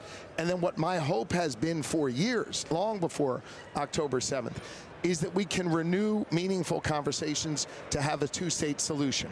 Palestinians and Israelis living peacefully side by side. Now listen, all of what I just said, there's some nuance in that. I get that. Here's where there can be absolutely no nuance. When it comes to all of us joining forces and condemning anti-Semitism, condemning Islamophobia, condemning all forms of hatred and bigotry, that should unify us as Americans, be against that hatred and bigotry. And that is where I stand. I'm someone who's hopeful for peace, and the quickest way we can get toward a lasting conversation on peace is by being tolerant of one another, getting these hostages home, and ending the violence. Definitely want to get the hostages home, for sure. I think everyone agrees on that. But given the over 40,000, many children included in that number, of civilian lives that have been casualties of this Which war. I acknowledge is painful, of course. I'm curious what you might say to the people outside protesting who want to support this administration, and they want their humanity seen. What would your message to them be tonight? I would say you not only have a First Amendment right to protest, one that, as the Attorney General of Pennsylvania, as the Governor of Pennsylvania, I stand up and protect every day. I'd say that, you know, I think I understand your pain. I think I understand your pain. It's hard to fully understand someone's pain until you've walked in their shoes. But I have met with so many Muslim Americans, Palestinian Christians, people in Pennsylvania who have family in Gaza. I've heard their pain. I've absorbed that, and my heart breaks for them, as it breaks for the Israelis that lost loved ones on October 7th and continue to have loved ones held captive by this terrorist organization. This is horrible on every level. And if there's people outside peacefully protesting to make sure that powerful people inside this building here, that's their right to do, and it's good that they're out there doing that. As I've always said, you got a right to protest. You got to follow the rules, whatever the rules are that the mayor of Chicago or whoever set up, and it's got to be peaceful, and then you can make sure your voice is heard. That's right. I wanted to ask you about Pennsylvania, Governor. You know, Donald Trump's support among white working class voters without a college degree has shrunk significantly, not just in Pennsylvania, Michigan and Wisconsin as well. That group typically favors Republicans, but they're now starting to back the vice president. Why do you think that is? You know, I'll just, look, obviously you cite all the polling, and basically we got kind of a tied race right now. I'll tell you what, Charlamagne, anecdotally, when I'm out in these rural areas, I go there a lot, folks kind of sidle up to me and they go, hey, what do you really think of her? What's her deal? And what I'm trying to express to you is there's like a curiosity. Well, what's she really like? What's she gonna be like? You know her. I take that as a really positive and hopeful sign that they're kind of open to considering her candidacy. And that's a really, really important thing. Andrew, you know that feel from when you're running and you kind of got somebody who maybe you think wouldn't take a look at you, but they are. That's when you know you're kind of onto something. And that's what I'm feeling out in the community. And I actually wanted to ask your advice, and I'm sure you're giving it to the campaign. As a governor, I completely understand your hesitance on wanting to go anywhere, because it's such a powerful and important and responsible place to try to change, heal, and mend the lives of the people for whom you've been elected to serve. you're doing that. I called you as the VP pick, not in any recent time, but the night I heard your acceptance speech once you won the race for governor. I was listening on television, and I was like, that dude's got it. I was like, whatever it is, he's got it. Governor, I'm not going to take for granted in any way, shape, or form that there are people out here who can't see a woman, let alone a black woman, as their commander-in-chief. And I sometimes wonder how this conversation goes down amongst men when it's just men, and you're trying to communicate to them in a way that is not politically correct, but is at the source of your heart and the source of what it is that you believe. And I wonder what advice might you give to this campaign, the broader campaign, and us as individuals and individual listeners around how folks might go about that conversation. How might they go about that conversation amongst other men, and what that might be? And not saying all men are the same. So there's a lot of qualifiers there, but I hope you get my point. No, I do. And I think it is really, really important that people can vouch for the vice president who have had an opportunity to work with her. People who have had the opportunity to get to know her. Certainly I'm one of those people, and there are others. When you want to talk about whatever, just the guys sitting around having the conversation, it might be hard for Kamala Harris to be part of that conversation, but if I can be there, I can tell her, hey guys, listen, she's tough as nails. Yeah. She knows what she's doing. She is prepared to lead, and I've seen her do the job. I've seen her be tough and know what's at stake and how to make sure that she holds someone accountable or whatever the situation is. I think that those people who know her best, vouching for her in those communities, are going to be really, really important. Well, I hope people take that as instruction, because however taboo it may seem and sound, that's a barrier we have to get over in communities all across this country, and I hope folks will take note. And speaking of barriers, I just want to, before you answer, Governor, we've been joined by a history breaker, a history maker herself, the first black woman Speaker of the Pennsylvania House, and I know an ally of Governor Shapiro, so we wanted to make sure we had a little time to overlap with you both. Man, Speaker Joanna McClinton, if you've not heard that name before, you're going to hear it again and again and again. She is the history-making Speaker of the Pennsylvania House of Representatives.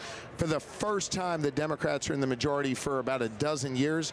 And look at who they picked to lead them. That is a big deal. Amazing. She is awesome. And as you said, a great ally of mine. And I have hers. And we're doing big things in Pennsylvania. Invest in record amounts in public education, public safety, economic opportunity, protecting our fundamental freedoms. It's big time stuff we're getting done in Pennsylvania in the only divided legislature in the whole country. And Minister McClinton on Sundays. You were preaching Speaker last McClinton night every day. She knows how to do it. Lemon and ginger. What can I help you with, Governor Bishop? You were preaching out there last night. I need whatever you drink after church on Sunday. Oh. Well, there's no better introduction.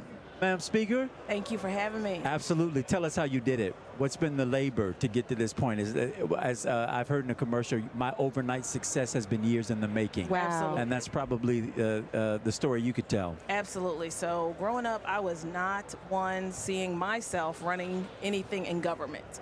I grew up with role models like Matlock and Claire Huxtable, so I was going to law school. I was going to law school for 7. I mean, I was in the 80s. These were my role models, no lawyers in my family. And once I got all the way through school, I ended up working as a public defender for almost a decade. Doing that work in court with people who are in the worst circumstances of their lives, both struggling with poverty and also accused of serious things, about to lose liberty. It was there that I found my voice. And in finding my voice, I saw that there was a lot of injustices just in the law. Mandatory minimums. I mean, so many things that didn't make sense. And when I would ask my colleagues and our appellate lawyers down at the Philly PDs, I'm like, what's this all about? They're like, Harrisburg. I'm like, well, where is Harrisburg? I live in Philly. I'm not one to get to the state capital ever. And I left the public defenders, got a job working for my state senator, was his chief counsel for a few years. And for 9 years, just right now, I have been serving my neighbors in West and Southwest Philly and Delaware County as state rep. And for the last 4 years, I have been in leadership in Harrisburg. And it's when we flipped the House in 2022 that I went from the minority leader to the speaker. I love that. Can I just jump in real quick? Please. I want you to understand what it means to have Joanna McClinton as the leader. She mentioned that she was a public defender. forever and a day, Pennsylvania was one of only 2 states in the whole nation that did not fund public defenders at the state level. Joanna McClinton is speaker for a hot second, and we got rid of that bad distinction. Wow. We now help fund our public defenders, right? It matters who you put in positions of leadership. Talk about it. You know, Governor Shapiro, your speech got under Trump's skin, right? Last night, he called you an overrated Jewish governor. Yeah. So what offended you is that more? a slur? I honestly didn't even see that. I just ran out. What offended you more, him calling you overrated or the anti-Semitism? I mean, I think my poll numbers are probably 20 points better than his. So. Get it, Governor. Drop the mic, Governor. I shouldn't have said that. Yeah, you should have. Yes. No, but listen. That's literally the definition of say less. Yes, say less. Check them poll numbers, bro. Check them poll numbers. Here, I'll say a serious thing. Like, I don't get upset when he criticized me. Honestly, I don't get too high when people say nice things, too low when people say bad things. Here's what pisses me off, though. When he engages in these anti-Semitic tropes, when he pushes hatred and bigotry into our political discourse, it makes other people around here feel less safe. It's okay. That's right. Makes them feel like they don't belong. That's right. And it infects us. And listen, I got 4 kids. I try and raise them to be good people. You try and raise them to be the kind of people that you'd want in the leader of this nation. Kamala Harris is that kind of person. Right. You know, no matter what you look like, where you come from, who you love, who you pray to, you belong here. She believes that. I believe that. Donald Trump doesn't believe that. Right. And that is what's upsetting to me. Not that he calls me a bad name or engages in attacks on me. It's how it makes other people feel. Right. And the license it gives to people like him to do the same thing. You would think he would learn his lesson because he's already created an environment of political violence that clearly hasn't been safe for him. So you would think he would learn his lesson. Yeah. Nobody's safe. That's a good point. Nobody. That's a really good point. Okay, well, Governor. I do have one more question for the governor. Are we okay with the staff? We keep getting cussed out by people's staff. I don't want to hold them. Okay. I'm at your mercy, Charlamagne. Oh, we are good? Okay. What do you say to people, like I've been seeing the right say this a lot, Democrats talk like they don't have the White House now. They talk like they haven't had the White House 12 of the last 16 years. How come Democrats don't speak like they are in the driver's seat? I'm not sure I'd look at it that way, but I think what we have now as a result of what occurred over the last 30-ish days or so, we got a change agent in Kamala Harris. We got someone who now gets to lay out a different vision, a different path forward. And so, of course, she's going to take up the mantle of change. We already know what the hell Donald Trump's going to do. He did it for 4 years. And you know what he did? More chaos, less jobs, and a whole lot less freedom when he was in charge. He wants to do the same thing. So, like, he's not the change agent. Kamala Harris is. And so maybe that's sort of what folks are reacting to. Okay. Yeah. Well, Governor, you're being gracious with your staff. I was going to say, anytime, we don't always have 6 seats, but we at least got 4. Where you want to come and join Native Land Pod, we'll welcome you on as guest host any day of the week when you're not preoccupied. Y'all want Barack Obama on? Oh my God. Y'all want Barack Obama on Native Land? I'm not sure where that came from, but you know what? I'm going to tell you, because I don't want to talk about you behind your back. You definitely sound like him sometimes. Do I? Yeah, but I said it on the podcast. He got his sound from some places too. So we're allowed to grow. We'll agree with Joanna. Joanna said he was preaching. They both sound like they be preaching. We need an organ. All we need is an organ. So let's ask. And a collection plate. But the fans have to have conversations. Let's ask both of y'all before y'all go. Who had the best speech of the week? Then? I love that. Who had the best speech of the week? Come on. That's like asking me to choose between my kids. I think Michelle Obama. Easily. Come on. No, easily. Madam Speaker and Governor, the debate has been, should she have been the closer? She should have been the closer. Should have been. She can close every night. She can close every night. Yeah. She was great. Open and close. And Governor, I have nothing in front of me, but it's just like you took my talking points. But see, they defer to the state rep. They're like, hey, state rep, we'll come back to you. She was so No, we want you to close. We want you to close. I was on the floor taking selfies. There it is. several feet away. I love it. I love it. Well, the message from that is become governor. You know, you got term limits and stuff. I'm just saying. Mark my words, Joanna McClinton will be there. I believe that. I believe that. No, we are so grateful for both of you all for joining us tonight. Absolutely. It's a big night. Celebrate. Yes. It's your night. And then get out to fight tomorrow. Thanks, y'all. Thanks. Don't go hard. Thank you. Thank you. Thank you. We appreciate you. I love them. So many history I makers. love them all. I love them all.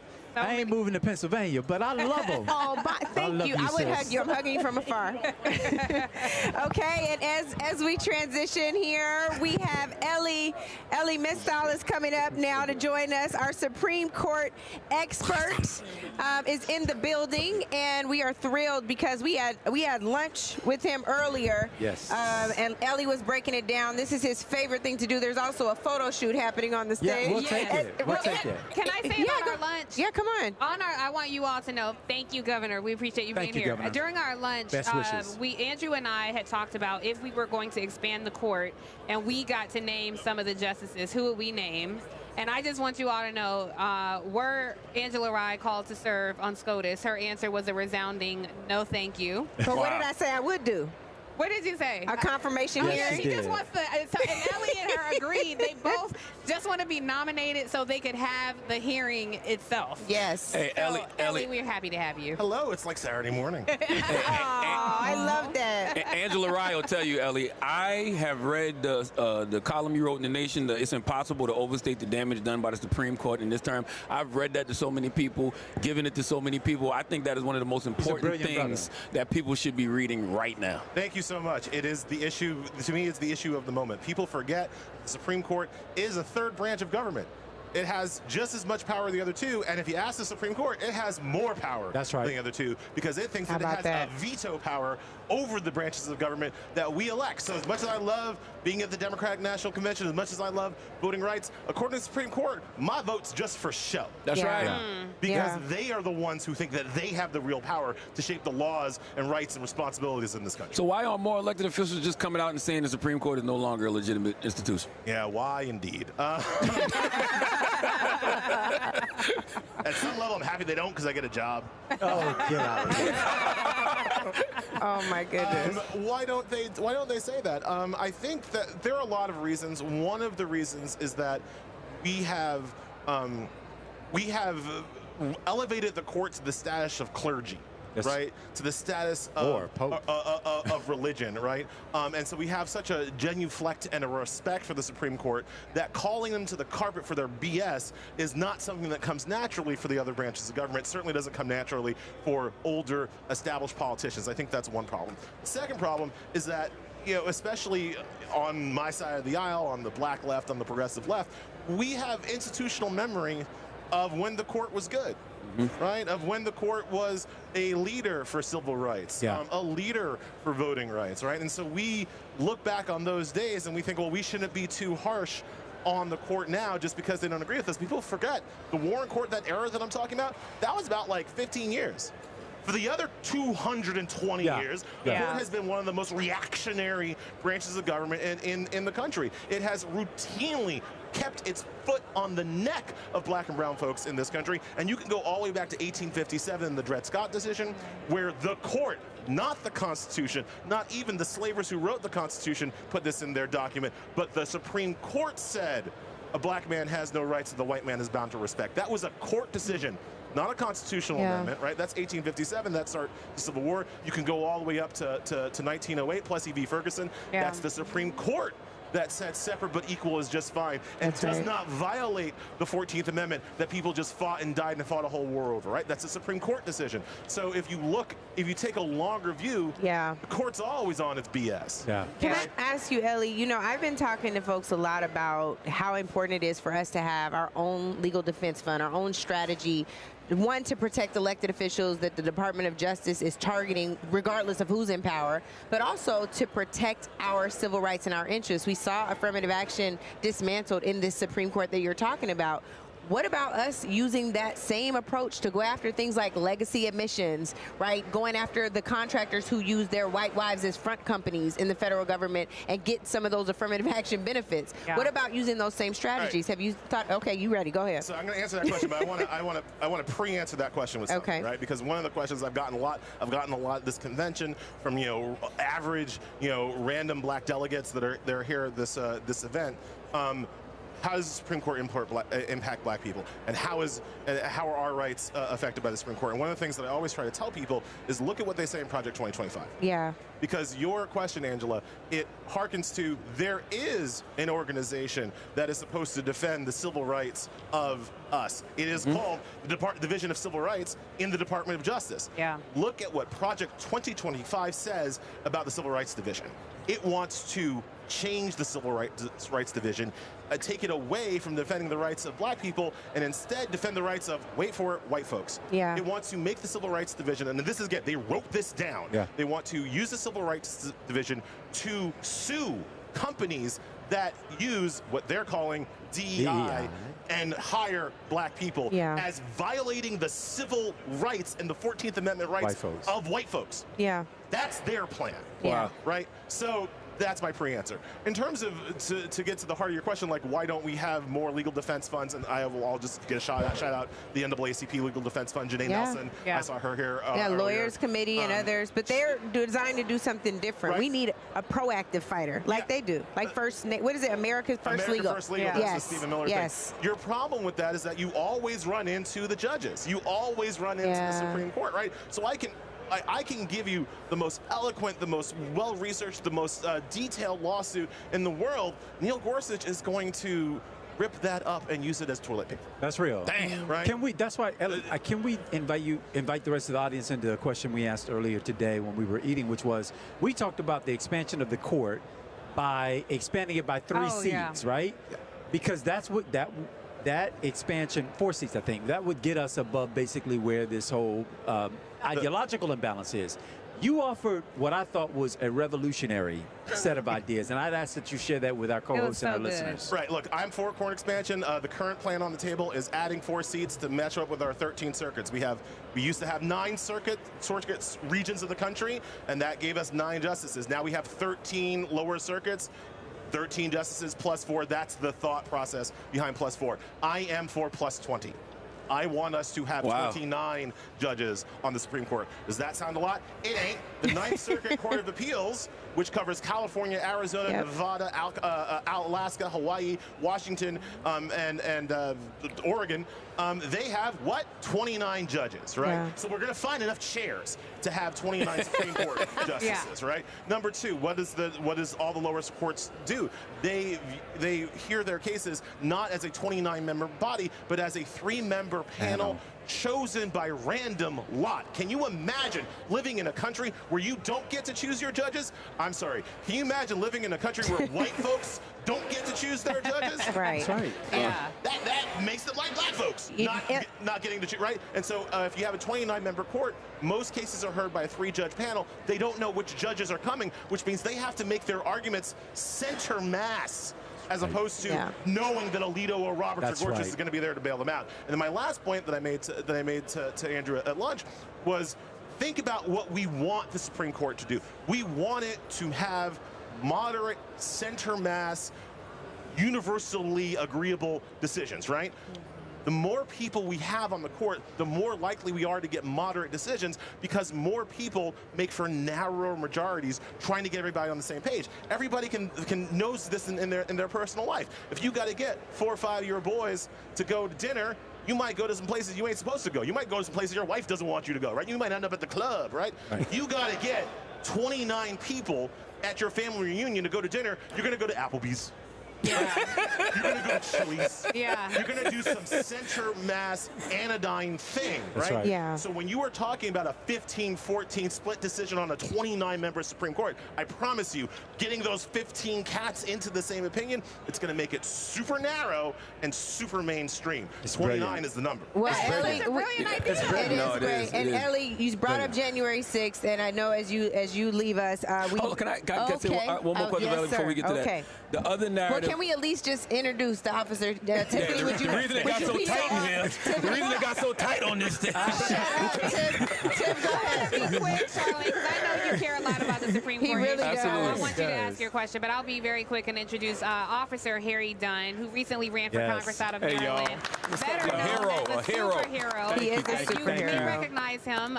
We saw him a lot during the impeachment hearings. Yeah. But where we first met him was on that fateful day, January 6th.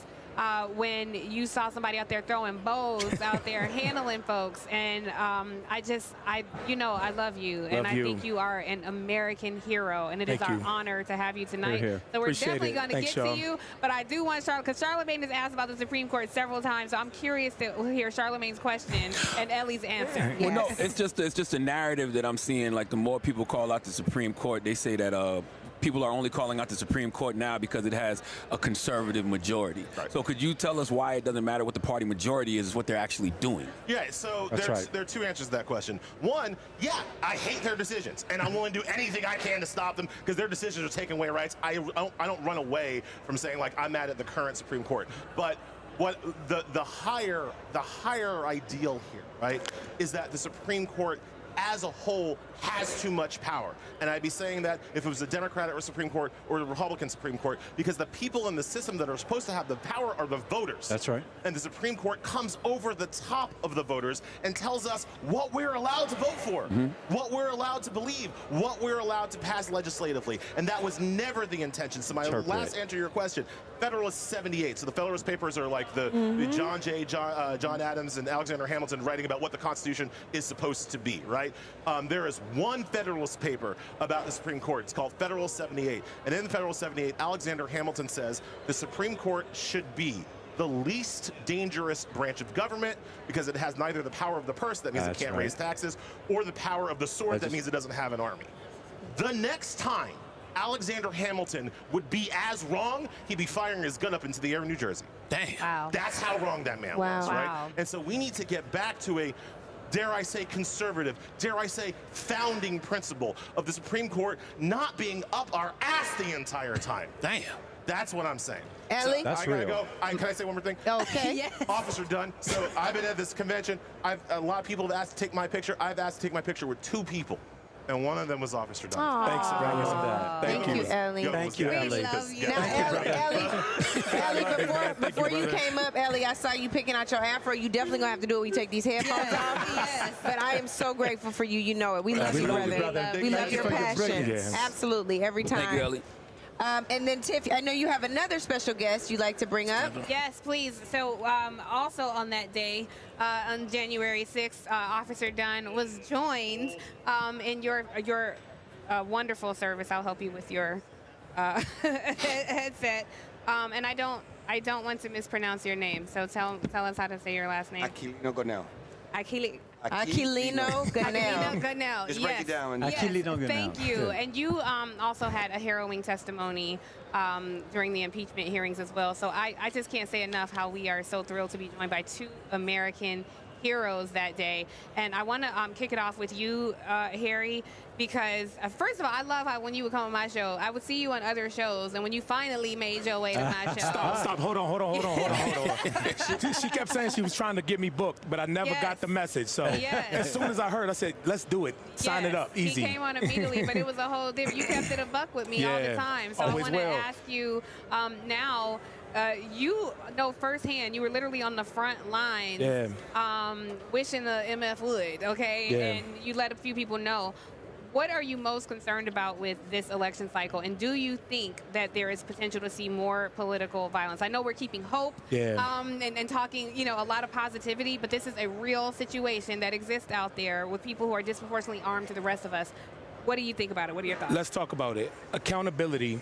Well, first of all, on January 6th, I did my job as a police officer. That's right. On January 7th, I did what I'm doing now to this day as an American citizen who loved this country. It wasn't even about Capitol Police from then to now. And I was fighting for accountability for everybody responsible for the downfalls of those days, including Donald Trump. Accountability serves 2 purposes. For the people who were aggrieved, who they felt some type of harm, it provides some type of closure for them. And also, it serves as a deterrent That hasn't happened yet. Yeah. So what's to keep it from happening again? The Supreme Court, as Elie was just talking about, they just said Donald Trump cannot be held accountable for his actions that day. That's right. Right? So what is to stop him from doing it again? If you remember in the debate with Joe Biden, they asked him 3 times, will you commit to accepting the results of the election? He couldn't answer it. That's right. So he's planting the seeds already to his supporters for the doubt. And that's what January 6th was about. It was about a lie. They thought he told his followers, his cultists, that the election was stolen. And that's all they needed. If the most powerful person in the world tells you, go march on the Capitol, then you gonna go do it. I mean, my mama tell me do anything, I'm empowered. Can't nobody tell me do nothing. Right. Imagine the most powerful man in the world saying go do it. You're gonna feel empowered to do it. So he's already planting those seeds. And yes, to answer your question, yes, it can happen again, and there's nothing really stopping it from happening again. But us. But us. Yeah, hello. What did y'all think was happening on that day when everything first started, occurring?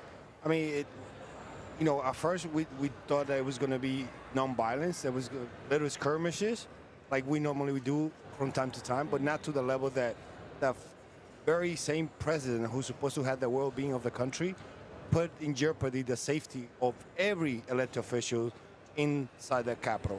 And then not only did he do that, then he sat on his behind and not do anything to prevent any further violence. When I was in the tunnel fighting with a mob, with roughly 30 to 40 officers side by side, shoulder to shoulder, fighting, holding down the line in the tunnel, I was asking myself this very same question. What the heck is the president? And I'm using that with a less colorful word. Say, what the fuck? What the fuck is the president? What the fuck is the president? There you go. I didn't know if I could curse or not. Yes. But in my mind, I was like, what the fuck is the president? Where is our help? Where is our reinforcement? Because this happened in broad daylight, 16 blocks away from the Capitol. Me as a military person, as a veteran, as somebody who went to combat, and I know the chain of command. The chain of command ends at and begins with the commander-in-chief. Who was the commander-in-chief that day? Donald Trump. Yep. What did he do? He put everybody inside the building, including the officers, at life at risk. And we protected your elected official, whether you were from Georgia or California or New York. We protected them the same. Yeah. I didn't care whether it was AOC or Marjorie Taylor Greene. I didn't care. Yeah. We protect them both the same. And to hear that today there's a report that he's planning to do a gala. Y'all see that? For the January 6th sister riders. A gala. He's awards gala for January 6th. For next month. Yeah, next month. For next month. Not for the officers who risked their lives. Yeah. Because they claim that we are the party of law and order. We are the party that support the rule of law. We are the party that support the police.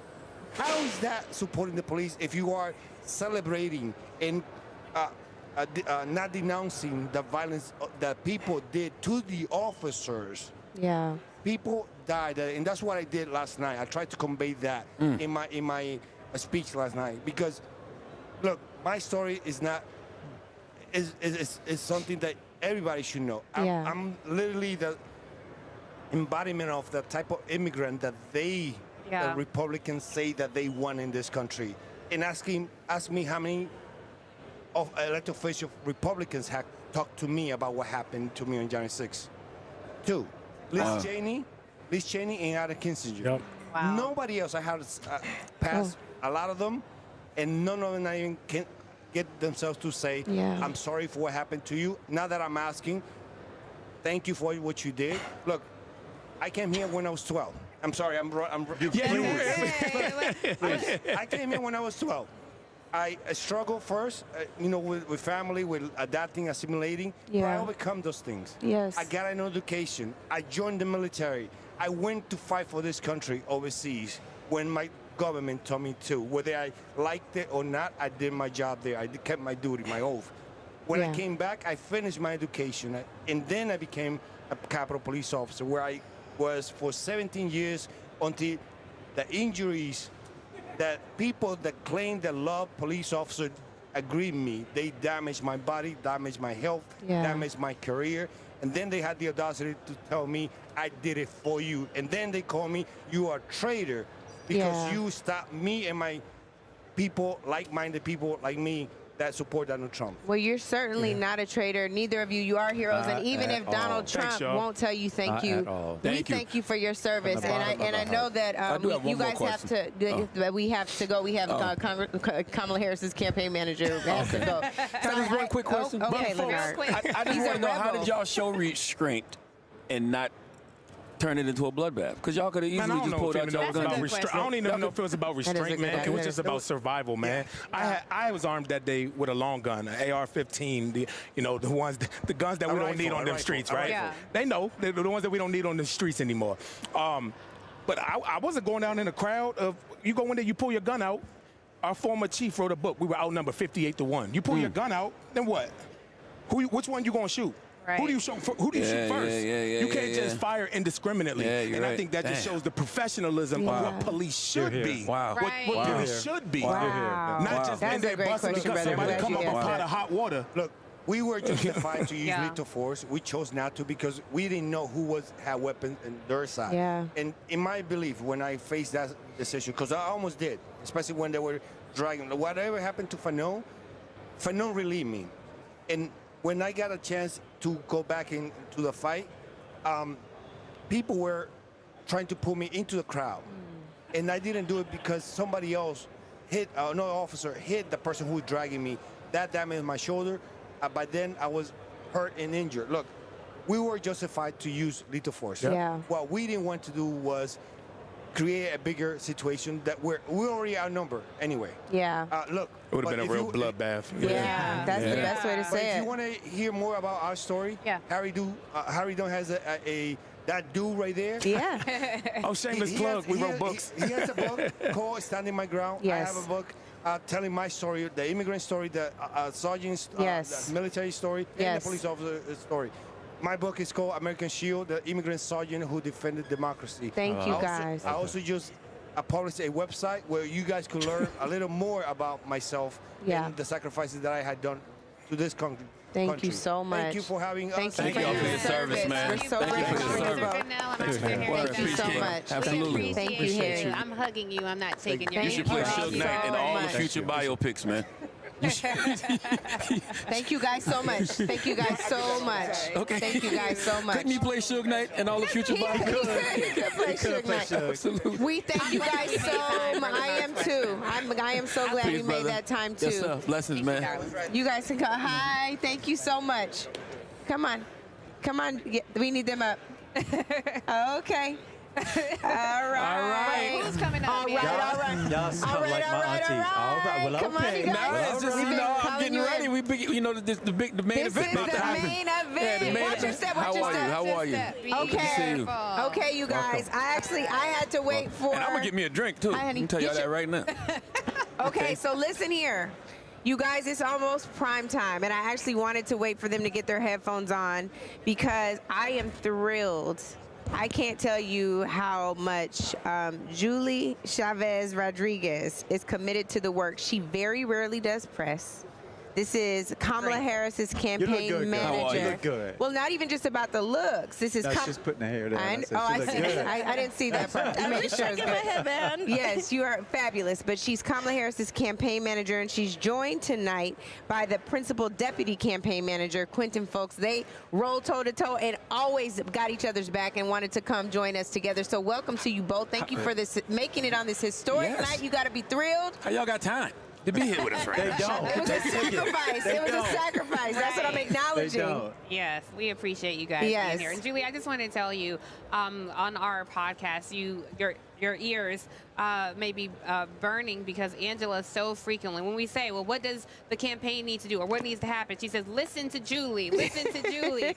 So we are really thrilled to have you here tonight. I want to ask you, what would you say to the American people, some who may feel apathetic, some who may feel, well, all this enthusiasm, the race is pretty much won, some of these mysterious swing voters that people keep talking about? What does this campaign need to push President-elect Kamala Harris over the edge? Well, I love that you call her President-elect Kamala Harris because, look, we believe that we have a strategy and our pathway to victory to win in November, and we are very excited. But we also know that it's going to be a close election. We are not taking anything for granted, any voter for granted. Fortunately, you know, Quentin and I have built an incredible organization in our battleground states. We've been able to raise the resources that we need to invest in organizing and getting on the doors, doing, you know, what we say, focusing on the fundamentals, right? Canvassing, phone banks, text banks, doing everything that we can to be able to reach our voters. In addition to the incredible paid media campaign that Quentin is helping to lead that is speaking directly to our voters, speaking directly to Black voters, Latino voters, young voters, women voters. That's who we need to reach and draw out in the next 74 days of this election. And the enthusiasm is incredible, but we have to turn that into real action and votes in November. Yeah, I love that. The granddaughter, by the way, of Cesar Chavez. So appreciate you. Quentin, thank you for being here. Thank you guys for having me. I appreciate it. Well, can I go directly to a question for Quentin? I don't know all of your political background, but you're a black man, and so I'd love for you to speak to some of this. I don't know how much of it is rumor, how much of it is real, but I know we need every vote, which means we got to speak to everybody. How has the campaign figured in these final days and weeks of the campaign that we, again, begin to upset some of this narrative that black men are somehow mysteriously not going to be there for Kamala Harris? I think numbers betray that sort of narrative, but is there something, a message that you would try to get out there to black men around the role that we may have in these closing days of the election to try to, I think, bring us all together toward a common goal, and that's electing Kamala Harris President of the United States? Yeah. So, I mean, my answer to that, first and foremost, is you got to vote. And I think sometimes it can be hard to do that, especially when you keep getting asked to do it over and over and over again, and you don't feel like anything is necessarily changing. And so for me, when it comes to, you know, what we have to do, obviously the vice president has to, you know, draft a vision for this country that includes black men. And I don't think it's just Kamala Harris or Democrats have to do better. It is Democrats because we need their vote, but everybody has to do better when it comes to black men. And I think we got to show it represented in the campaign. I think we got to show it represented in the policy proposals and the agenda that she's putting forward, and how we do it. I think we also have to be different from a standpoint of, you know, how we're moving and shaking within the campaign, to say it in a different way. And I think that they will recognize that. But I don't like to sort of just say, oh, well, black men have to turn out just because it's a Democrat. I think black men have to turn out because they see themselves invested in something. Yeah. It's incredibly important to the vice president, which is why she's been doing, she hosted these black men's dinners. She did the economic opportunity tour with CBC chairman Steve Horsford. And so we have to continue to do that, and we have to build off of it. But at the end of the day, we as a campaign have the responsibility of making sure black men see themselves in the vision that Kamala Harris and Tim Walz are putting forward for America. And I think when we do that, they will turn out to vote. And I'm curious, is D.L. Hughley a part of that strategy? Is that part of why? He was on the stage. Okay, I missed the message, so I'm gonna go back and listen. He said he was apologizing for some of the stuff that this misinformation and stuff he spread before. But since we are talking about tonight, I want to drop y'all into the celebration of this moment. Yeah. Julie, this is a long time coming. You've been with Kamala since you were state director in her Senate office. That's how I met her, is through Julie.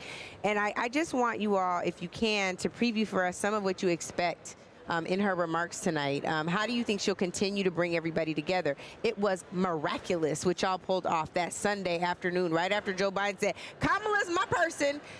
You rallied all the delegates, all the people that you needed to within a matter of 48 hours or a lot less.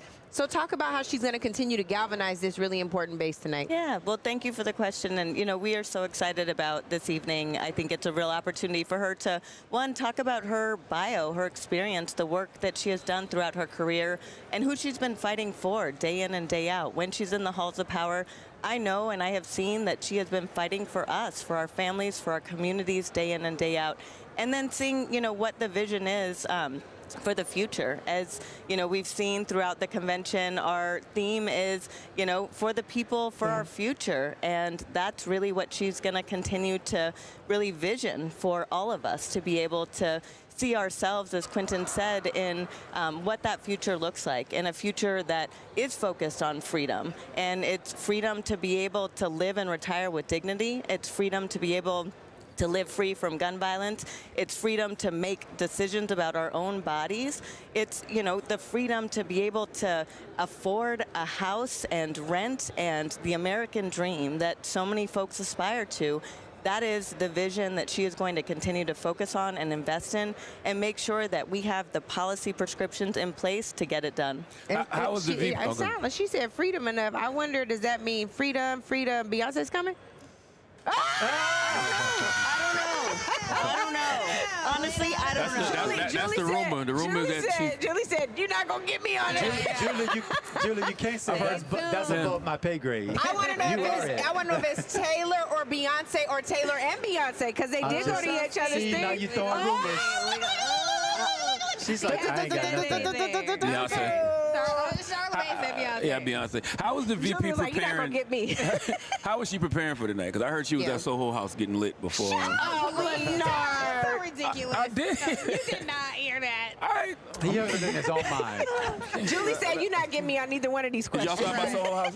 Well, I think that the vice president is you know, very focused and understands the significance of the moment, right, and the opportunity to not just be able to step on the stage and be able to really show her experience and her skills, but to also be able to be, you know, the example that so many young women are going to be watching tonight. Like, she's not about to drink for closing arguments. Like, we know that. Come on. But y'all are prepared for people to be overly critical, especially being that she hasn't, you know, done any interviews over the last few weeks. So people are waiting to hear what she has to say. So everybody's going to be overly critical of her speech. But look, I think that what I would say to that is that she's going to meet the moment tonight because she's not trying to meet the moment. There it is. Right. That's good. I like that. And I think the difference in between the Kamala Harris that, you know, people have overly criticized for far too long and pointed out every misstep or everything that they thought wrong. That's not who she is anymore. She's not trying to prove anything to anybody. Period. She's you can feel it. I would say she's never been that. I feel it. I would say I didn't see it. Yeah, I would say she's never been that. I mean, if you knew her before VP, then that's what we all had. I knew her before, Yes. so I had an expectation. So you know, the person you saw the last 3.5 years, that's not her. Yeah, but that person over that 3.5 weeks is definitely who we've been knowing, and we're so glad the country's seeing. She's like, allow me to reintroduce myself. My name is Kamala. Yes. That's right. We love y'all. We know you guys can't stay with us forever, but I wish you could. Julie, I'm going to take that non-poker face as a... Continue. Stay tuned. I'm so excited now, you guys. Me too. We wish you all radical success. Yes. Your radical success means our success and the country's success. And beyond that, I have to admit, the global stage, the world is counting on us to get this right. Yes. Which means we're counting on y'all to get it right, and y'all are counting on all of us to get it right. And we thank you for that. If y'all see her before the speech, send her my love. Tell her I'm rooting for her, and you know I hope she knocks it out the park tonight. Yes, she will. Thank you. Absolutely. We appreciate that. Well, and I'll just end with saying, you know, one thing that President Obama used to remind us all is that we are the ones we've been waiting for. That's so That's right. That's time it. to do this. Oh, you know what? Since we have y'all, and one thing we've been asking everybody tonight. We cannot get a floor pass for free. We're not for sale. The question is, who was y'all's favorite? Who was y'all's favorite speech this week? Michelle Obama.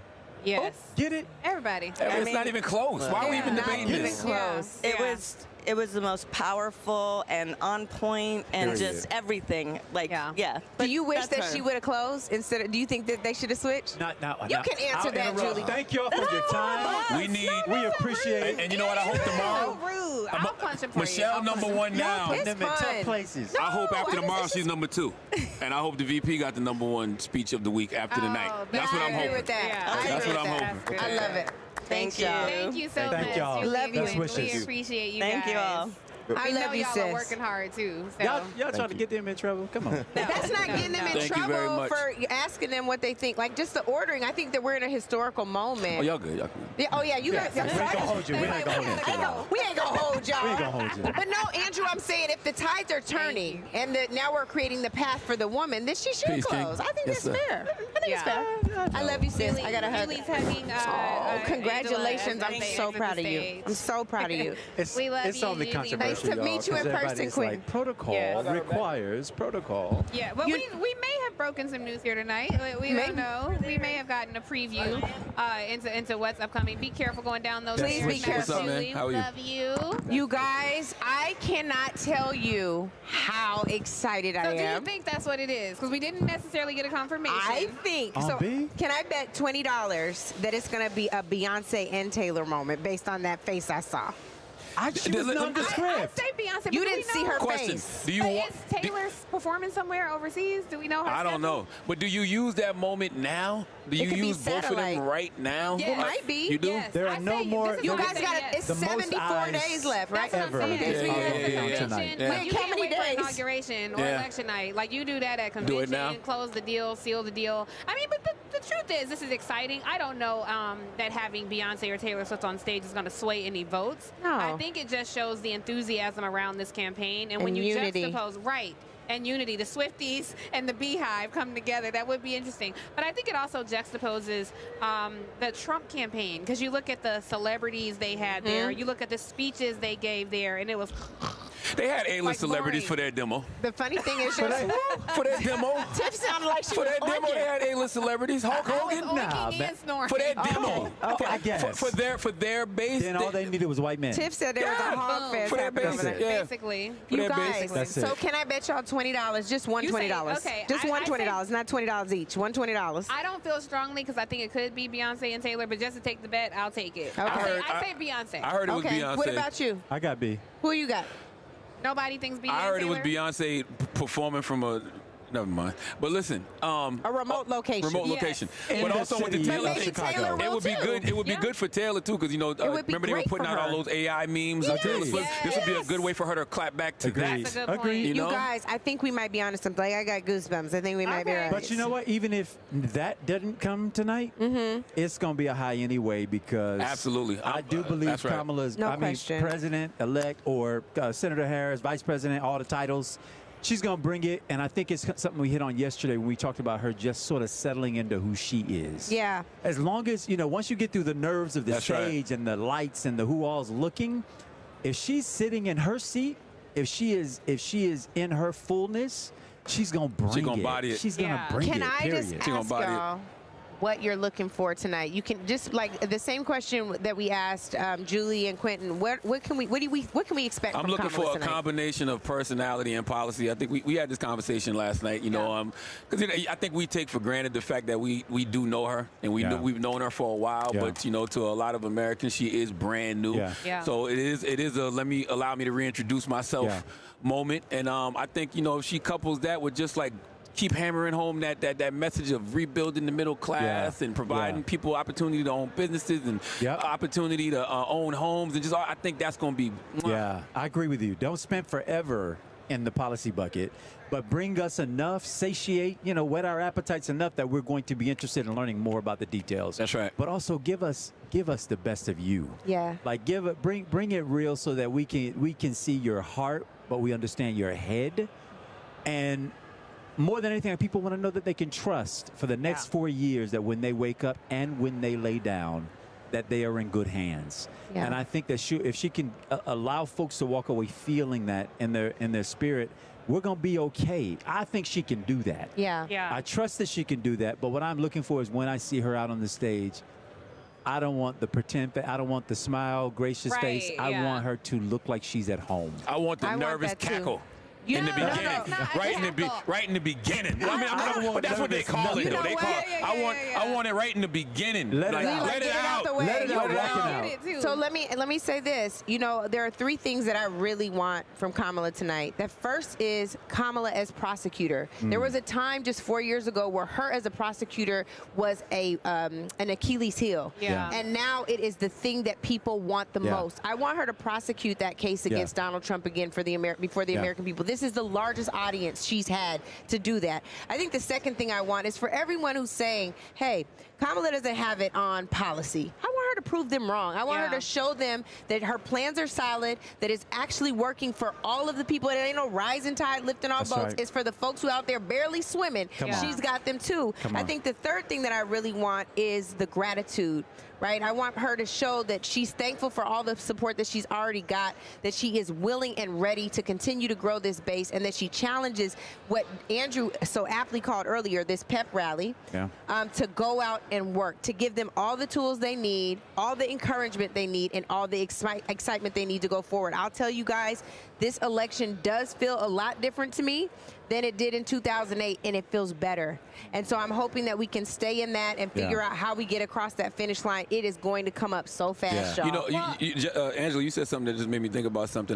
That is a great point. I really do want to know what the contrast for her feels like from 2020 to now. Because 2020, there was no love, right? like she had those of us who supported her, and then people were just tearing her down. They didn't want to hear anything about it. That's why everybody was so surprised about how the culture and, you know, the community just came, you know, came for her, rallied around her in 2024. It felt week divine. of eternity in politics, but I think to what we're looking forward to hearing tonight, it was something. Andrew was rude and left us last night, but when we were all together leaving, one thing that Charlamagne mentioned is the way politicians move and communicate.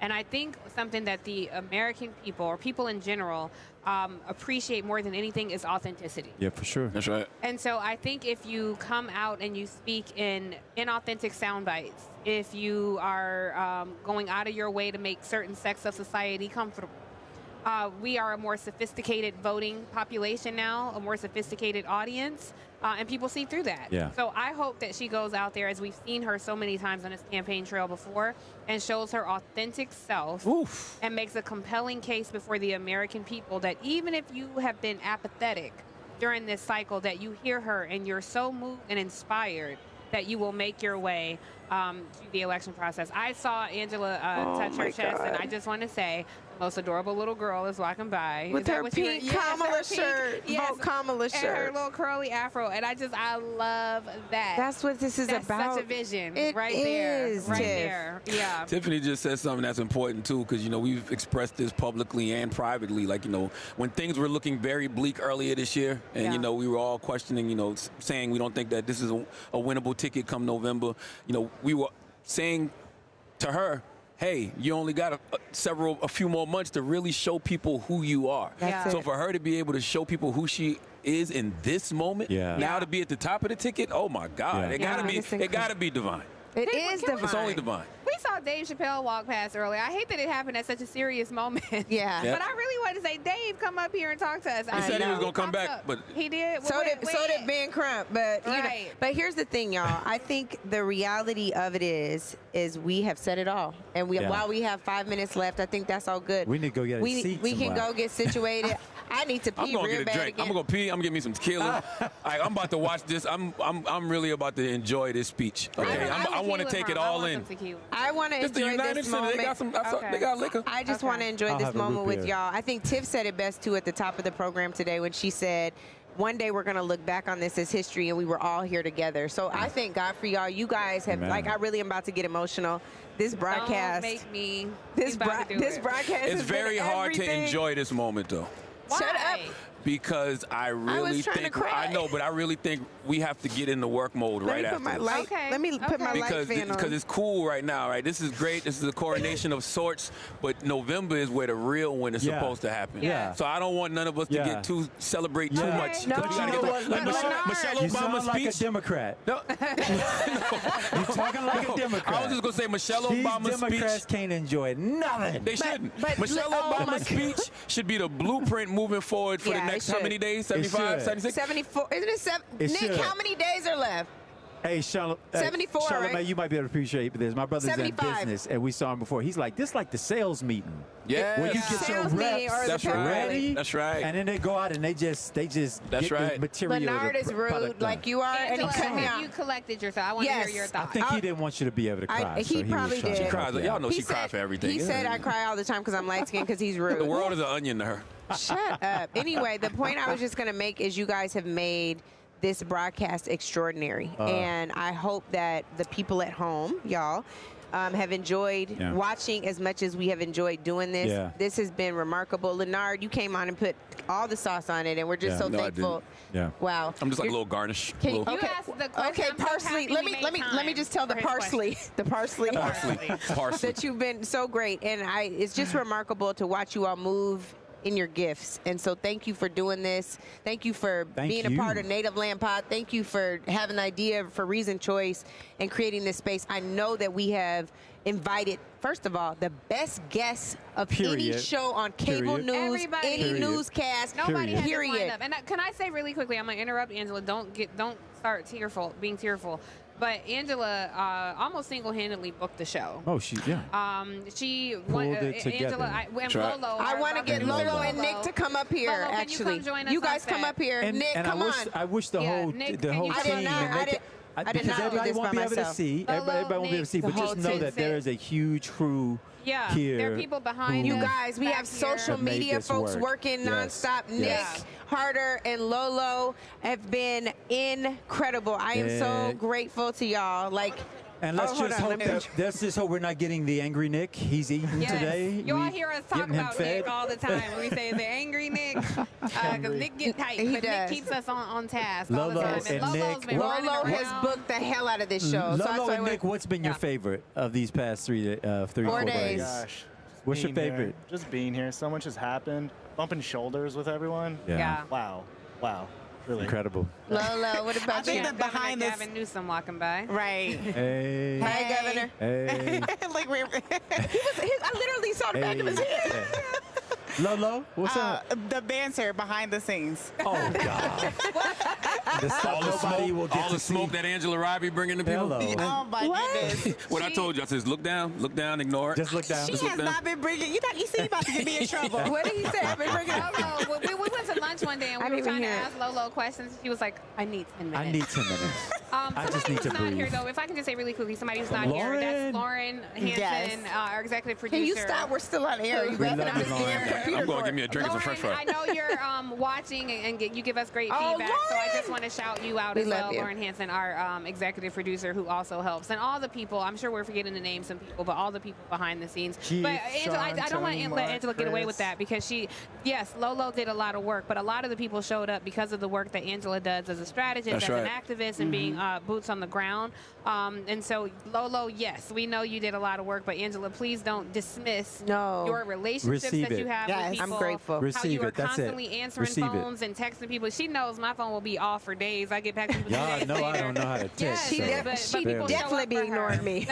Yes. But people show up for her because you show up for them. That's so, because Angela will shake a motherfucker down. Okay. No, I don't do shakedowns. I don't engage in shakedowns. But that's where our guest list was better than every single outlet. That's right. Literally. Big Gretch about to speak now. We had her yesterday. That's right. And with that.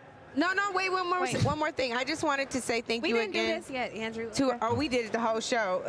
You're saying it right now? I saw y'all. I was just going to say briefly, I wanted to once again thank our partners, Black Pack, Black Voters Matter. I want to thank Inspire Music Collective. Ed, come up here and just wave.